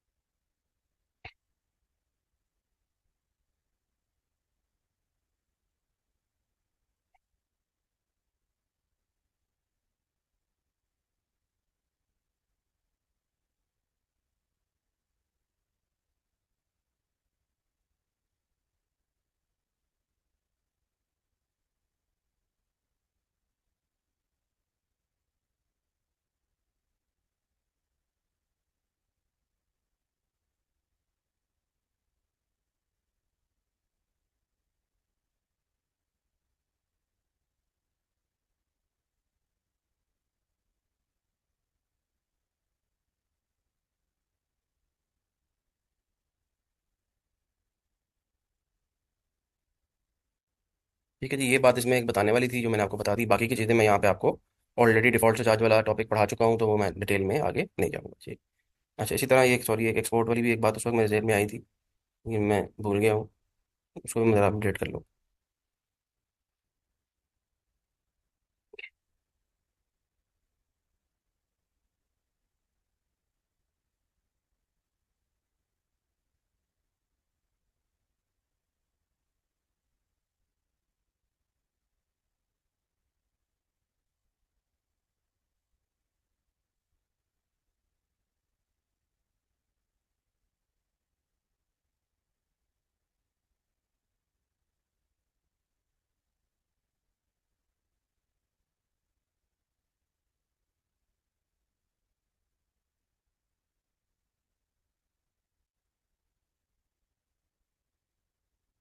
ये फोर्थ मैंने यहाँ पे अलहदा से लिख दिया है कि ये वो एक्सेप्शंस आ रही थी ना यहाँ पे, कि किन किन केसेस में जो एक्सपोर्ट है वो जीरो रेटेड नहीं होगी। तो पहले 3 केसेस में हमने पढ़ा था कि एक्सपोर्ट जो है वो टैक्सेबल हो जाएगी, उस पर 18% रेट लग जाएगा। और डी वाला जो पॉइंट है कि अगर आप एग्जाम्ड गुड्स को एक्सपोर्ट करोगे तो फिर जो एक्सपोर्ट है वो एग्जाम्ड ट्रीट की जाएगी, ठीक है।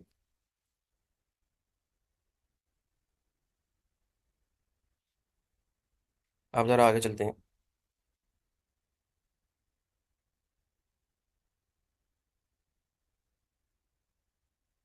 और ये एक अगेन बड़ा इंपॉर्टेंट टॉपिक है जी, कि रिटर्न कैसे फाइल होनी है, रिटर्न की रिवीजन कैसे हो सकती है, और पेनल्टी वगैरह रिटर्न फाइल ना करने की वजह से क्या है।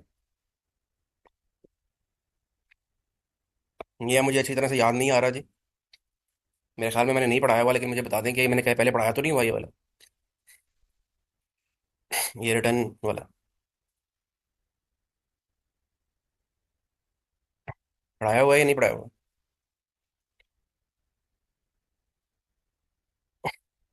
नहीं पढ़ाया हुआ, अच्छा ठीक है। तो क्या है जी, पहले रिवीजन की बात कर लेते हैं, कि आपने एक दफ़ा रिटर्न फाइल कर दी, कि आप रिटर्न को रिवाइज कर सकते हैं। दस, सॉरी, रिवीजन से पहले एक और पॉइंट भी है। द CIR में issue a notice to any person liable to file a return requiring him to furnish the return within 15 days. However, this notice shall only be issued within 15 years from the end of the financial year in which the return was to be filed in cases of tax fraud and 5 years in all other cases. अब ये देखें, ये again एक और impact tax fraud का यहाँ पे आ गया। उसने कहा कि भाई अगर तुमने टैक्स फ्रॉड किया है ना और अपनी रिटर्न फाइल नहीं कर रहे हो तो पिछले 15 सालों की रिटर्न कमिश्नर तुमसे डिमांड कर सकता है। हमने ये बात पढ़ी थी कि टैक्स में टाइम लिमिटेशन होती है, 5 साल होते हैं, 5 साल से पीछे कमिश्नर नहीं जा सकता। लेकिन ये इस दफ़ा बजट में चेंज आई है। एक तो उसने टैक्स फ्रॉड की जो डेफिनेशन है उसको ब्रॉडर कर दिया है। दूसरा उसने ये बात लिख दी है कि भाई अगर तुम टैक्स फ्रॉड किया हुआ है ना तो मैं तुमसे पिछले 15 सालों की लाइबिलिटी डिमांड कर सकता हूँ।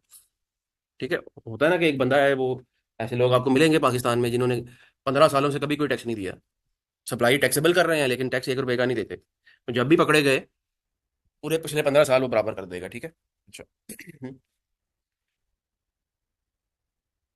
अच्छा, तो पहली बात तो ये होगी। अब आगे चलते हैं जी। अगर आप ड्यू डेट के ऊपर रिटर्न फाइल नहीं करते तो क्या होगा? Penalty of rupees 10,000। However, penalty will be rupees 200 per day only if return filed within 10 days of the due date। ये क्या बात है कि आपने रिटर्न जो है वो 18 तारीख पे फाइल नहीं। दो बातें हैं इसके अंदर। एक बात है कि आपने 15 तारीख पे टैक्स डिपॉजिट करवाना है, और दूसरी बात है कि आपने 18th पे रिटर्न फाइल करनी है।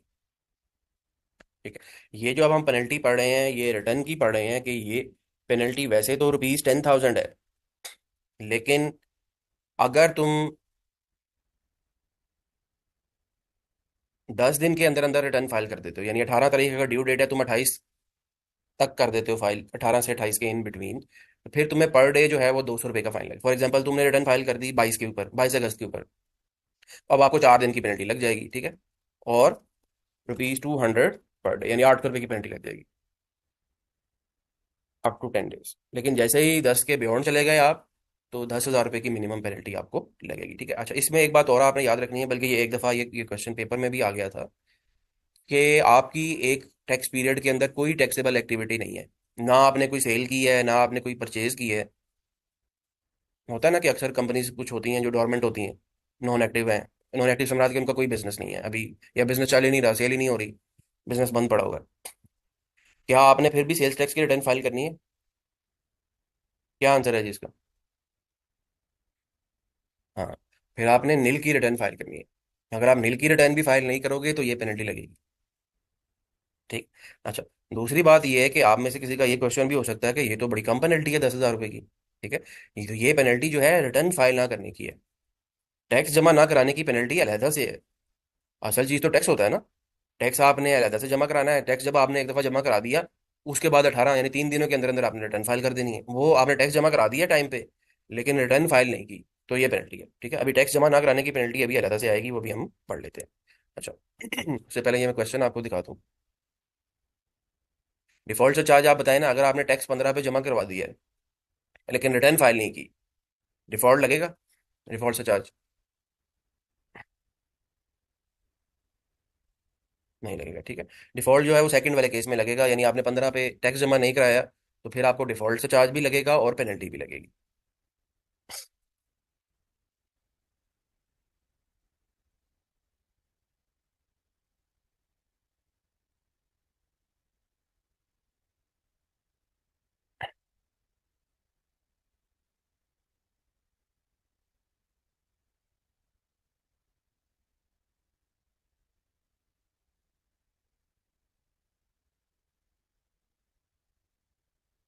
ये क्वेश्चन था जी। बाकिर Salman established a small toy manufacturing facility at Mirpur Khas and obtained sales tax registration in January 2025.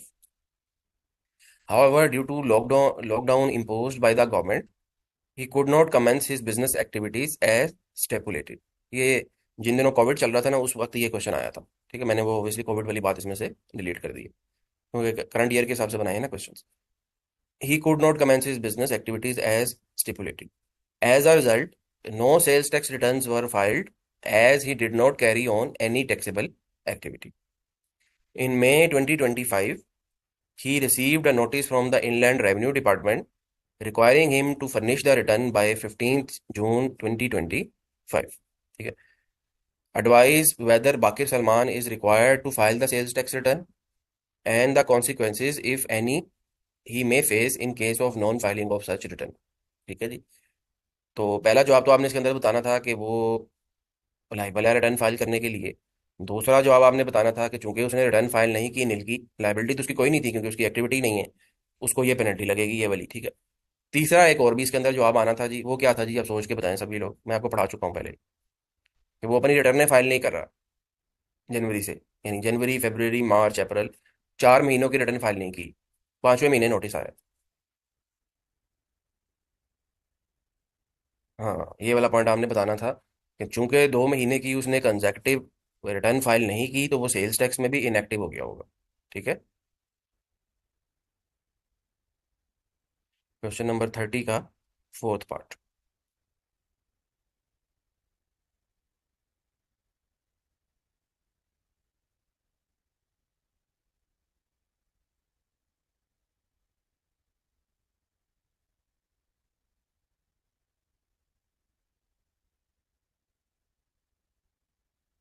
ये पढ़ लेंगे इसका आंसर.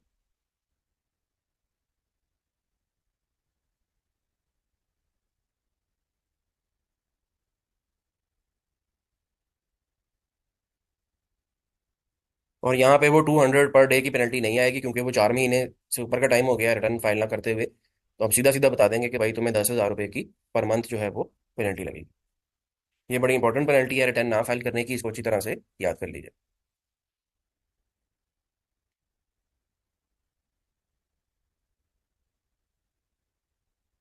आगे चलते हैं जी. अच्छा. अब ये है कि आपने रिटर्न फाइल कर दी है, उसमें कोई गलती वगैरह हो गई, बाज़ दफ़ा मिस्टेक वगैरह हो जाती है. अब आप रिटर्न को रिवाइज करना चाह रहे हैं सेल्स टैक्स की. क्या आप रिटर्न रिवाइज कर सकते हैं?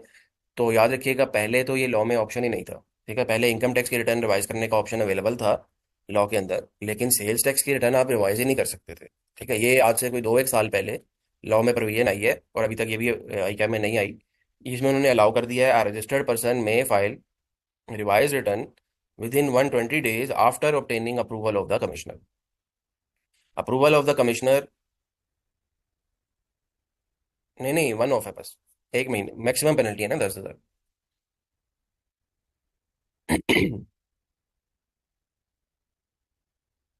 Approval of the commissioner not required if return filed within 60 days and tax payable therein is more than amount paid or refund claimed is less than claimed in original return. दो बातें उसने इसके अंदर कर दी कि 120 दिन के अंदर अंदर तुम मैक्सिमम रिटर्न रिवाइज कर सकते हो. ठीक है. उसमें भी आगे दो हिस्से कर दिए कि अगर तो 60 दिन के अंदर अंदर रिवाइज करना चाह रहे हो विद इन 60 डेज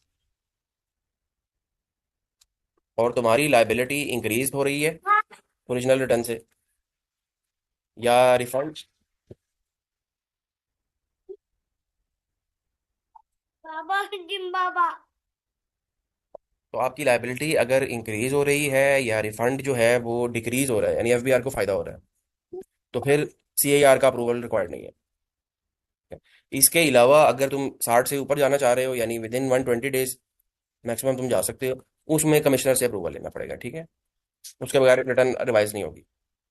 वो ऐसा होता है कि सीआर से आप अप्रूवल लेते हो तो वो आपकी आईआरएस पे ना, आईआरएस आपका एफबीआर का जो ऑनलाइन सिस्टम है रिटर्न फाइलिंग का, उस पे वो एक बटन होता है रिटर्न की रिवीजन का, वो एक्टिवेट हो जाता है. ठीक है. अगर आप कमिश्नर से अप्रूवल नहीं लेते तो वो जो बटन होता है ना वो इनएक्टिवेट रहता है, आप उसको क्लिक ही नहीं कर सकते. ठीक है. ऐसा होता है. अच्छा. फिर अगेन ये भी एक कॉन्सेप्ट पहले इनकम टैक्स में होता था, सेल्स टैक्स में नहीं होता था, और इस पे भी लोगों ने कहा कि यार ये सेल्स टैक्स में तो ये है ही नहीं कॉन्सेप्ट. फिर उन्होंने ये भी अलाउ कर दिया है कि रिटर्न की एक्सटेंशन. एक बंदा है भाई, उसके रिकॉर्ड में आग लग गई है, या खुदा ना खास्ता कोई उसका बिजनेस बंद हो गया, कोई स्ट्राइक वगैरह थी उन दिनों में, या कोई बीमार हो गया है, कोई अकाउंटेंट वगैरह जो रिटर्न फाइल करता था. अब क्या किया जाए? क्या हम रिटर्न की एक्सटेंशन ले सकते हैं? पहले ये नहीं होता था लॉ में, अब उन्होंने डाल दिया ये भी. आ रजिस्टर्ड पर्सन में apply to the CAR by due date for extension in the time for filing of the monthly sales tax return and the CAR may grant extension on the basis of the satisfactory reasons. However, extension shall not be granted for more than 15 days unless there are exceptional circumstance. Maximum 15 दिन की मिलेगी extension. अच्छा, in case of rejection by CIR registered person में apply to the chief commissioner. अगर commissioner ने तुम्हारी application reject कर दी है तो फिर तुम चीफ कमिश्नर के पास चले। चीफ कमिश्नर मैंने आपको बताया हुआ है कि किसी भी एक पर्टिकुलर जो रीजन होता है ना, उसका हेड होता है। मिसाल के तौर पर लाहौर है, तो लाहौर में 100 कमिश्नर होंगे, उनके ऊपर एक जो मेन बंदा हेड होगा वो चीफ कमिश्नर होगा। ठीक है, तो तुम उनके पास चले जाओ, उससे अप्रूवल ले लो। अच्छा। अच्छा, अब लेकिन ये वही वाली बात है जो आपने इनकम टैक्स में भी पढ़ी होगी कि एक्सटेंशन जो है ना वो सिर्फ रिटर्न फाइलिंग की मिलेगी। टैक्स जमा कराने की कोई एक्सटेंशन नहीं है। टैक्स तुमने हर सूरत में 15 तारीख को जमा कराना है। रिटर्न अगर तुम 18 पे फाइल नहीं कर पा रहे ड्यू टू एनी रीजन, तो उसकी मैं तुम्हें मैक्सिमम 15 दिन की एक्सटेंशन दे दूंगा। ठीक।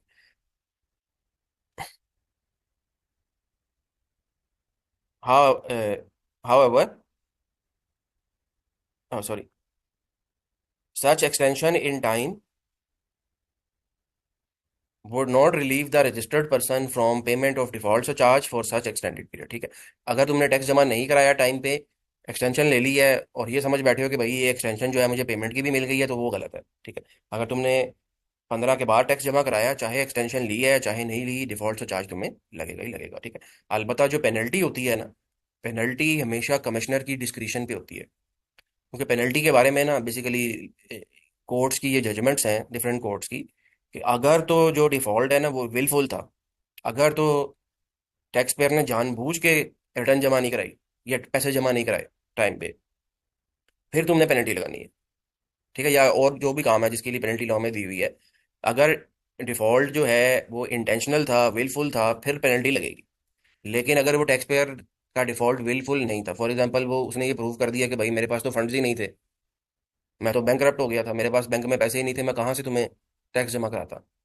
ठीक है, मेरी लाइनें बैंकों ने ब्लॉक कर दी थी, अब जाके रिलीज हुई है तो मैं जब जमा करा रहा हूँ टैक्स। ठीक है, तो ये अब इसमें ये बात साबित होगी कि ये उसका विलफुल डिफॉल्ट नहीं था। ठीक है, अब हो सकता है FBR जो है वो पेनल्टी ना लगा। ठीक है, तो प्रैक्टिकली ये बात आपको समझा रहा हूँ कि पेनल्टी जो होती है वो हर केस में नहीं लगती, वो कमिश्नर की डिस्क्रिप्शन होती है, वो लगा दे, उसकी डिस्क्रिप्शन होती है, वो ना लगे। लेकिन डिफॉल्ट से चार्ज हर सूरत में लगता है। दूसरी बात, ये जो पेनल्टी वाली मैंने अभी आपको समझाई है, ये आपने पेपर में नहीं लिखनी। ठीक है, पेपर में जब भी वो आपसे कॉन्सिक्वेंसेस पूछेगा, आपने पूरे बताने हैं। आपने बताना है डिफॉल्ट लगेगा, पेनल्टी लगेगी। ठीक है जी।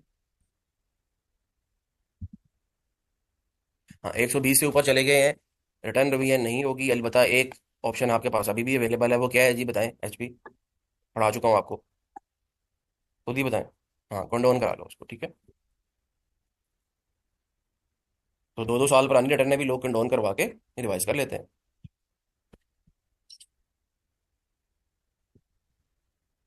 माइक ओपन कर दूं? अच्छा, एक सेकंड जी।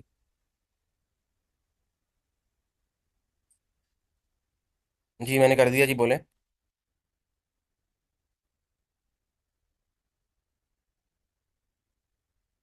मुझे लेकिन आपकी आवाज़ नहीं आ रही। आईफोन। सर ये क्वेश्चन नंबर 40 में एक एडजस्टमेंट पूछनी थी आपसे। क्वेश्चन नंबर 40, एक सेकंड। Yes sir.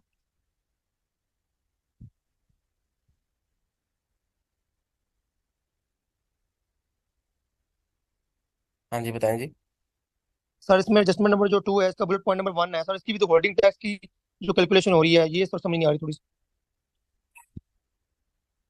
सवात में एक मैन्युफैक्चरर बैठा हुआ है, उसे आपने, वो अनरजिस्टर्ड है, उसने उससे आपने 16 मिलियन की हैंड एम्ब्रॉयडर्ड शॉल खरीदी है। जी अ, सवात जो है ना वो ट्राइबल एरियाज में आता है ना, फाटा फाटा में आता है ना। जी जी सर। तो ट्राइबल एरिया में जो बंदा बैठा हुआ है जो आपको बेच रहा है मैन्युफैक्चर गुड्स, आप जी सर। आप कहाँ पे हो?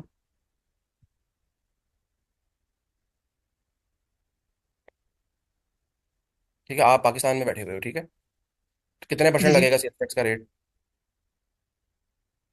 अभी कल ही पढ़ाया मैंने 8 कैजुअल के अंदर। बताएं। सर ये तो अनरजिस्टर्ड पर्सन है सर। चाहे अनरजिस्टर्ड है लेकिन मैन्युफैक्चरर है ना, लाइबल टू बी रजिस्टर्ड है ना। जी जी जी बिल्कुल, इसके ऊपर हम भी तो होल्डिंग करेंगे। विद होल्डिंग की बात बाद में आएगी ना, पहले बताएं कि सेल्स टैक्स का रेट कितना होगा। 16। 16 होगा ना। तो विद होल्डिंग के लिए जी जी लॉ क्या था कि वैल्यू ऑफ सप्लाई का 5% आपने विद होल्डिंग करनी है। तो अगर तो जी रेट 18 होता तो आप 5/118 करते। अब रेट जी इसके ऊपर 16 है। तो आपने 5/116 करना है इसमें।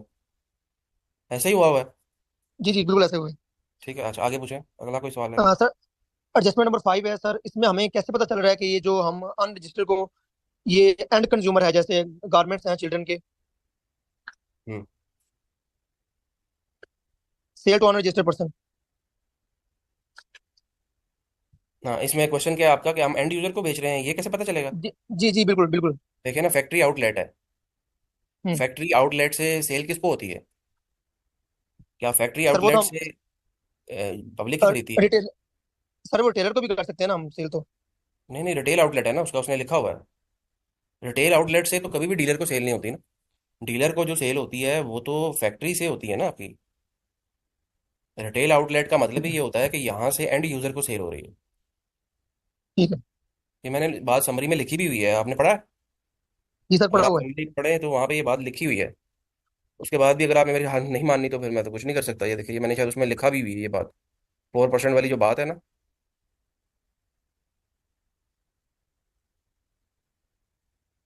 तो ये जो मैंने नोट्स में बातें लिखी हुई हैं अपने भाषा से नहीं बना के लिखी हुई, ये ऑब्वियसली जो लॉ की बातें और जो आई कैप टेस्ट कर चुका है ना उसमें लिखी हुई है, इसलिए उसको फॉलो कर लिया करें।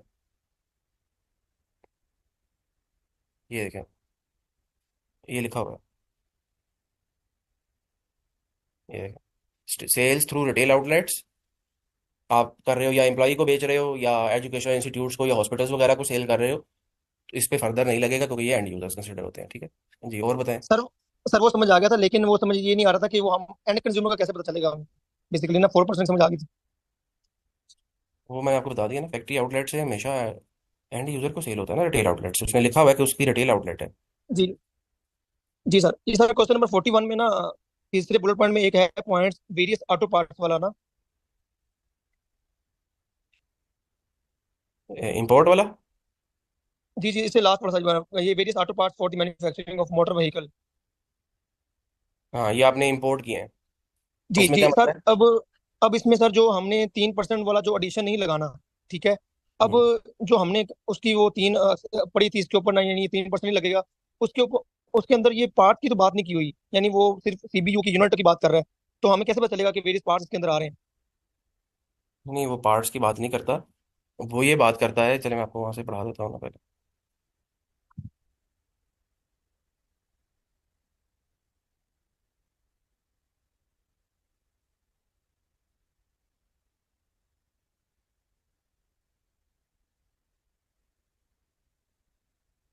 देखिए, वो कहता है जी, value addition tax not payable by raw material and intermediary goods imported by manufacturer for in house consumption. ठीक है, इनके अलावा स्क्रैप स्क्रू वगैरह को उसने माइनस किया हुआ। इसके अलावा कोई भी मैन्युफैक्चरर कोई भी रॉ मटेरियल या इंटरमीडिएरी गुड्स को, अगर इन हाउस कंजम्पशन का मतलब होता है मैन्युफैक्चरिंग पर्पस के लिए, अगर हम्म, मैन्युफैक्चरिंग पर्पस के लिए कोई भी चीज इंपोर्ट कर रहा है मैन्युफैक्चरर, हम्म, तो उसके ऊपर वैल्यू एडिशन टैक्स नहीं लगना। ठीक है, ये मतलब है इस पर भैया हम्म, का। अब जब आप इस पे आते हो तो आगे उसने बड़ा क्लियरली लिखा हुआ है कि गाड़ियों को मैन्युफैक्चर करने के लिए मैंने ऑटो पार्ट्स इंपोर्ट किए हैं। हम्म, मतलब कि ऑटो पार्ट जो हैं वो गाड़ियों की मैन्युफैक्चरिंग में यूज होंगे ना, रॉ मटेरियल हम्म। है ना ये, जी सर बिल्कुल ठीक है। तो वैल्यूएशन नहीं लगेगा। और ठीक हो बताएंगे? गया सर। बस अच्छा, सर। अब मैं वापस इस समरी पे आकर इसको कंप्लीट कर लूँ। इंटरमीडिएट गुड्स का मतलब होता है रॉ मटेरियल के अलावा कोई और चीज़ है, जैसे पैकिंग मटेरियल है या और कोई फिनिश फॉर्म वाली गुड्स हैं जो एज अ रॉ मटेरियल के तौर पे यूज हो रही हैं।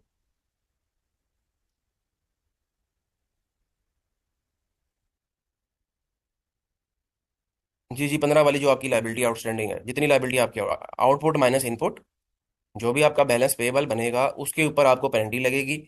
वो कितनी पेनल्टी लगेगी जी, वो अब मैं आपको पढ़ाने लगा हूँ।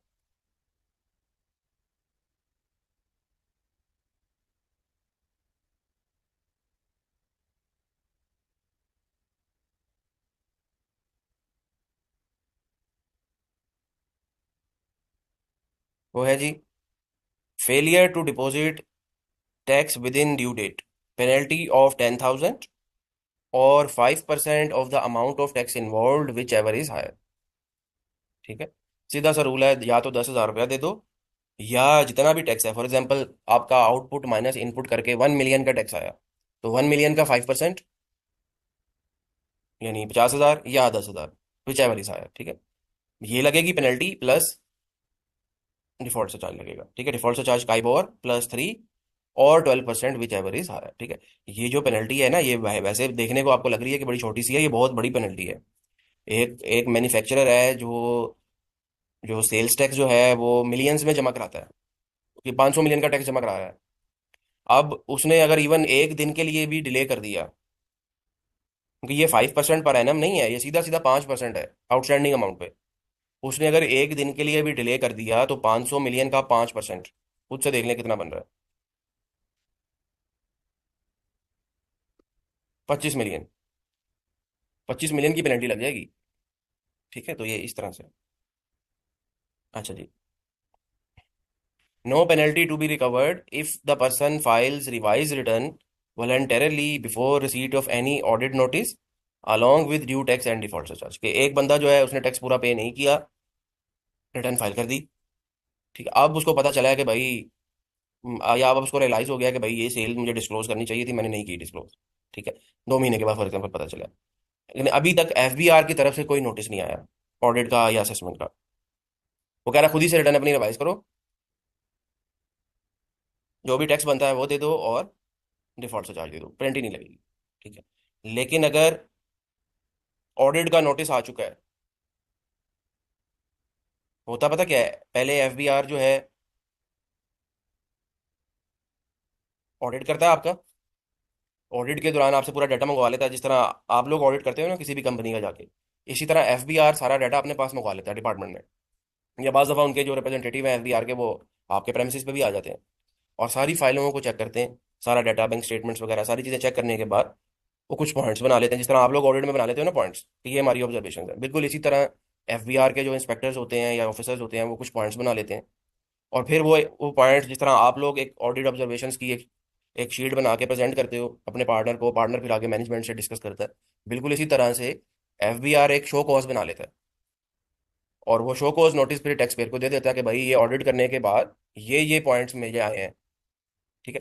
फिर क्या होता है, कुछ पॉइंट्स उनमें से मैनेजमेंट उसको रिमूव कर देती है, मैनेजमेंट कहती है नहीं ये आपकी अंडरस्टैंडिंग गलत थी, या ये ऐसा नहीं ऐसा हुआ था, आपको समझ आ जाती है, आप उस पॉइंट को डिलीट कर देते हैं। कुछ पॉइंट्स ऐसे होते हैं जो नहीं होते डिलीट, ठीक है। जो नहीं डिलीट होते उसकी बेस पे हो सकता है आप अपनी रिपोर्ट को क्वालिफाई कर लें, या अगर वो मटेरियल नहीं है तो आप उनको बोर्ड लेटर में डाल के ऑडिट रिपोर्ट साइन कर देते हैं, ठीक है। ऐसा ही होता है ना, बिल्कुल इसी तरह टैक्स में होगा कि जो पॉइंट्स तो अ, निकल गए वो निकल गए शो कॉज के बाद, जो नहीं निकले उसके ऊपर वो ऑर्डर कर देगा आपके अगेंस्ट। जब ऑर्डर कर देगा तो आपको टैक्स जमा कराना पड़ेगा, ठीक है। तो वो कह रहा है कि तुम्हारा ऑडिट हो रहा है लेकिन अभी शो कॉज नहीं हुआ, ठीक है, अभी वो चेक ही कर रहे हैं, खुद ही से टैक्स जमा करा दो और 25% पेनल्टी दे दो, बात खत्म। लेकिन अगर ऑडिट भी हो गया और शो कॉज भी आ गया है, अब मैं पेनल्टी वेव नहीं करूंगा, नहीं, अब इसलिए वेव नहीं करूंगा कि तुमने खुद से तो दिया ही नहीं टैक्स, अब तो हमने पकड़ लिया है। अब जब तुमने देखा है कि शो कॉज आ गया है तो मैं जल्दी से जमा करा देता हूँ, अब कहता है वो कोई पेनल्टी वेव नहीं होगी, सारी पेनल्टी लगेगी, ठीक है। ये 3 पॉइंट्स थे। अच्छा, इसके बाद ये एक छोटा सा कॉन्सेप्ट पढ़ लेते हैं जी, बाकी की बातें फिर नेक्स्ट क्लास में करेंगे डिस्कस। हो सकता है इसमें एक आधा लेक्चर और हमारा लग जाए। Joint and several liability of the registered person, ये क्या है जी, ये भी अगेन एक बड़ी फजूल सी प्रोविजन है, बड़ा लॉ में दी हुई है। तो बल्कि इसी के बैकएंड पे वो एसआरओ भी आ गया है, जो एसआरओ 350 है ना। ये है क्या, if a registered person receiving taxable supply from another registered person is in knowledge that the tax payable in respect of that supply or any previous or subsequent supply would remain unpaid, he shall be jointly liable for such unpaid tax, ठीक है। अच्छा, मतलब ये देखें, जब आप purchase करते हैं, रिसीविंग का मतलब आपने परचेज की है, ये परचेजर है और ये बैठा हुआ है सेलर। अब ये एक बेसिक सा कॉन्सेप्ट मैं आपको ऑलरेडी एक्सप्लेन कर चुका हूँ कि परचेजर जो सेल्स टैक्स होता है किसको पे करता है, परचेजर एफबीआर को नहीं पे करता, परचेजर पे करता है सेलर को, ठीक है, सेलर एफबीआर को देता है। अब प्रोविजन क्या है कि अगर परचेजर को ये बात पता है ना कि ये जो सेलर है ये मेरे से सेल्स टैक्स लेके खा जाएगा, एफबीआर को नहीं देगा, तो सेल्स टैक्स एफबीआर कह रहा है मैं परचेजर से भी रिकवर कर सकता हूँ, सेलर से भी कर सकता हूँ, परचेजर से भी कर सकता हूँ, ठीक है। आप मुझे खुद से एक बात बताएं, अगर आपको ये बात पता है कि मैं जिस बंदे को सेल्स टैक्स दे रहा हूँ वो मेरा सेल्स टैक्स खा जाएगा, क्या आप उसको देंगे सेल्स टैक्स? आप देंगे ही नहीं, पहली बात। अच्छा, दूसरी बात, लेट्स सपोज कोई एक बंदा पागल था, उसको पता था ये बात, उसके बावजूद उसने दे दिया सेल्स टैक्स, एफबीआर क्या इस चीज को प्रूव कर सकता है कोर्ट के अंदर जाके कल को, कि भाई मुझे पता था कि ये सेल्स टैक्स नहीं देगा तुम्हें? क्यों जी, ये प्रूव हो सकती है बात? प्रूव करना पड़ेगा ना कोर्ट में। तो इस पॉइंट ऑफ व्यू से ये अनरियलिस्टिक सी प्रोविजन है, बहरहाल लॉ में दी हुई है। हाँ, और आगे उसने यही बात लिख भी दी है कि ये बात प्रूफ किसने करनी है, टैक्स डिपार्टमेंट ने करनी है। ब्रैकेट में ये बात लिखी हुई है कि टैक्स डिपार्टमेंट ने कल को कोर्ट में जाके ये बात प्रूफ करनी है कि मुझे ये बात का इल्म था कि ये जो सेलर है ना, ये मेरा सेल्स टैक्स खा जाएगा, उसके बावजूद मैंने सेल्स टैक्स को दे दिया। ठीक है, तो होना तो लॉजिकली यही चाहिए था कि भाई सेलर ने अगर टैक्स जमा नहीं कराया तो सेलर को पकड़ो, बाहर का क्या कसूर है। लेकिन यहाँ पे वो परचेजर को भी पकड़ रहा है, तो दोनों की लाइबिलिटी है, जिससे चाहूँ रिकवर कर सकता हूँ। यही कुछ जो आपको पता है कि अभी एसआरओ में हो रहा है, जो एसआरओ का ड्रामा आया हुआ है 350 का, कि परचेजर ने परचेज की एक बंदे से गुड्स, परचेजर ने टैक्स इनवाइस ली उसे, परचेजर ने 180 दिन में पेमेंट कर दी, परचेजर ने वो इनपुट अगर क्लेम करना है तो रिक्वायरमेंट क्या है जी, कि सेलर जो है अपनी रिटर्न फाइल करेगा। अगर सेलर अपनी रिटर्न फाइल नहीं करेगा, बायर को इनपुट नहीं मिल रहा। ठीक है, हालांकि बायर का कोई कसूर नहीं है। तो सेलर अगर नहीं रिटर्न फाइल कर रहा तो ये बायर की रिस्पॉन्सिबिलिटी तो नहीं है, ये तो एफबीआर की रिस्पॉन्सिबिलिटी है, सेलर को पकड़े जाके। एफबीआर, जैसे मैंने आपको पहले बताया था कि एफबीआर वाले जो इंस्पेक्टर्स हैं ना हमारा, चूंकि इनसे पाला पड़ता रहता है एफबीआर के डिपार्टमेंट वालों से मेरा, डिफरेंट जगहों पे लाहौर, वो पिछले 2 महीने से बहुत खुश हैं इस एसआरओ की वजह से। कह रहे हैं हमें बैठे बिठाए हाथ पैर चलाए बगैर रेवेन्यू आ रहा है टैक्स का, कि जो पहले थोड़ी बहुत हम एफर्ट करते थे ना कि अपना टारगेट मीट कर लें, वो भी करने की जरूरत नहीं पड़ रही। कि खुद ही उन्होंने लॉ में ऐसी प्रोविजन दे दी है कि वो जो बायर है ना, वो खुद ही टैक्स जमा करा रहा है। तो सेलर ने डिक्लेयर नहीं किया तो रिटर्न तो फाइल करनी है, नहीं करोगे तो इनएक्टिव हो जाऊंगा। इनएक्टिव हो जाऊंगा तो जो सेलर है जिससे मैं खरीद रहा हूँ, मेरा सारा बिजनेस इंपैक्ट होगा, मुझे फर्दर टैक्स भी लगेगा, मुझे मेरे से जो बंदा खरीदेगा उसको इनपुट भी नहीं मिलेगा, मेरी विद होल्डिंग भी हो जाएगी। ठीक है, तो इस तरह के मसले मसाइलों की वजह से वो लोग जो सेलर अपनी इनपुट डिक्लेयर नहीं करता उसका टैक्स जमा करा देते हैं कि जहाँ जान छुड़ाओ यार, अगले महीने देखी जाएगी। वो बैठे बैठे पैसे आ रहे हैं एफबीआर को। ठीक है, मुफ्त बड़ी लगी हुई है उनकी वो, बहरहाल मुफ्त बड़ी क्या लगी हुई है, मुल्क का नुकसान हो रहा है लेकिन इनको कोई फिक्र नहीं है। ठीक है जी, तो आज की क्लास हमारी इतनी है जी। अच्छा, अब नेक्स्ट वीक में ये जो 2-3 प्रोविजंस रह गई हैं ना, ये जब संडे को क्लास होगी ना तो उसमें मैं साथ साथ कवर कर लूंगा। ये मैक्सिमम 20-25 मिनट की प्रोविजंस हैं जो रह गई हैं, इसके अंदर प्रैक्टिकल है सारी। अब हमारे ना सेल्स टैक्स के 2 प्रैक्टिस सेशन होंगे जी। ठीक है, संडे वाले दिन। इस संडे को नहीं होगा, उसकी रीज़न ये है कि नेक्स्ट वीक में हम पहले एफएडी पढ़ेंगे, और क्वेश्चन मैं कोशिश करूंगा आपको वो वाले कराऊं जिसमें 1-2 प्रोविजन एफएडी की भी साथ आती हैं।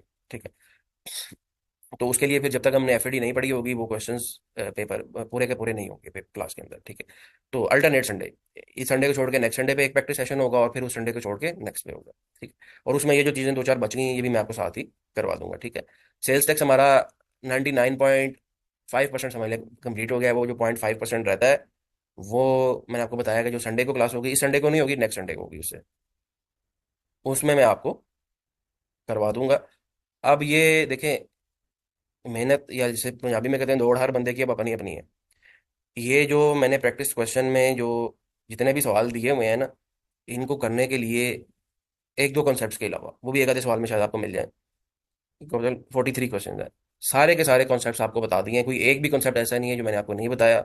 अगर मैंने नहीं बताया तो, या आपने अगर इस चीज़ को टेस्ट करना है तो मेरी बुक को साइड पे रखें, आई कैप के पिछले 10 सालों के पेपर निकालें, और कोई भी पॉइंट मुझे ऐसा वहां से बता दें कि भाई ये तुमने नहीं पढ़ाया, ये इसमें उसने पूछा होगा। ठीक है, फिर तो मैं रिस्पॉन्सिबल हूँ। लेकिन मेरे ख्याल में मैंने सारी चीज़ें आपको पढ़ा दी हैं। अब प्रैक्टिस आप लोगों ने खुद से करनी है अपनी अपनी। मेरे पास दो संडे अवेलेबल है। आपको पता है, मैंने पहले भी बताया था कि आपका इनकम टैक्स का सिलेबस बहुत ज़्यादा है। सेल्स टैक्स और एफडी पे मैंने मैक्सिमम 1.5 महीना रखा होता है। मैंने ये टारगेट यही रखा हुआ है कि इस महीने के एंड तक एफडी और सेल्स टैक्स खत्म हो जाएगा, और फिर नेक्स्ट मंथ से यानी साढ़े 2.5 मंथ जो है वो हमें इनकम टैक्स में मिल जाएंगे। वो भी नॉर्मली कम होते हैं क्योंकि इनकम टैक्स का सिलेबस बहुत ज़्यादा है। और पिछले 3-4 पेपरों से एग्जामिनर यही कमेंट कर रहा है जी, यही बता रहा है कि अब जो है वो सेल्स टैक्स का एरिया स्टूडेंट का जो है वो ज़्यादा बेहतर हो गया है। पहले रिवर्स होता था हमेशा। अब वो यही कमेंट कर रहा है कि सेल्स टैक्स और एफडी में तो स्टूडेंट की परफॉर्मेंस अच्छी हो गई है, लेकिन अब इनकम टैक्स में ख़राब हो गई है, जिसकी वजह से वो जो 50 नंबर है वो नहीं वो ले पा रहा। सेल्स टैक्स और एफडी में से मैं मैक्सिमम 35 नंबर या 30 नंबर या 40 नंबर का पूछ लेता हूँ, तो 30-35 में से वो कितने नंबर ले लेगा? मैक्सिमम 25 ले लेगा, जो बहुत अच्छा बंदा है, स्टूडेंट है। लेकिन बाकी के जो 25 नंबर हैं वो इनकम टैक्स में से नहीं ले पा रहा। ठीक है, इसका मतलब है कि अब हमें इनकम टैक्स में भी बड़े अच्छे तरीके से मेहनत करनी है, और टाइम अच्छी तरह से लगाना है। तो नेक्स्ट मंथ से फिर हम इनकम टैक्स स्टार्ट कर लेंगे। एफडी 1 वीक में खत्म हो जाता है, अगले हफ्ते एफडी खत्म हो जाएगा। तो ये कोशिश करें, ये सारे के सारे क्वेश्चन जो है ना आप खुद से प्रैक्टिस करें। इनको करने का तरीकाकार ये है कि पहले जितने भी सिनेरियो बेस्ड क्वेश्चन है ना, मिसाल के तौर पे टोटल 43 है ना, तो इसमें से तकरीबन 15 या 20 क्वेश्चन ऐसे होंगे जो सिनेरियो बेस्ड हैं। उनको पहले करें। उनको करने से जो कॉन्सेप्ट्स आपके क्लियर नहीं है, या आपने नहीं पढ़े, मिस हो गए हैं, या मैंने अगर मिस कर दिया, नहीं पढ़ाई क्लास, वो भी आपके क्लियर हो जाएंगे। ठीक है। या जो बड़े आपने ऑलरेडी पढ़े होंगे वो फर्दर क्लियर हो जाएंगे वो पॉइंट्स। उसके बाद फिर जो 25 के करीब न्यूमेरिकल्स हैं वो करें। ठीक है। उन 25 वाले न्यूमेरिकल्स में से 3-4 न्यूमेरिकल्स 2 संडेज पे मैं आपको करवा दूंगा प्रैक्टिस। उसके लिए मैंने आपको बता दिया किस तरह से हमने करना है। ठीक है जी, कोई क्वेश्चन है किसी का तो बताएं, वरना नेक्स्ट वीक में हमारी मुलाकात होगी। आज की क्लास इतनी है।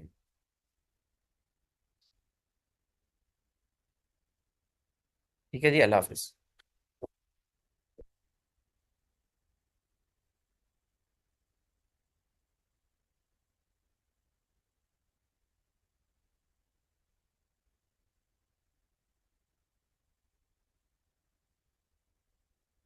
वो हाँ जी। जो तो ये लोग घुटी कर दिए।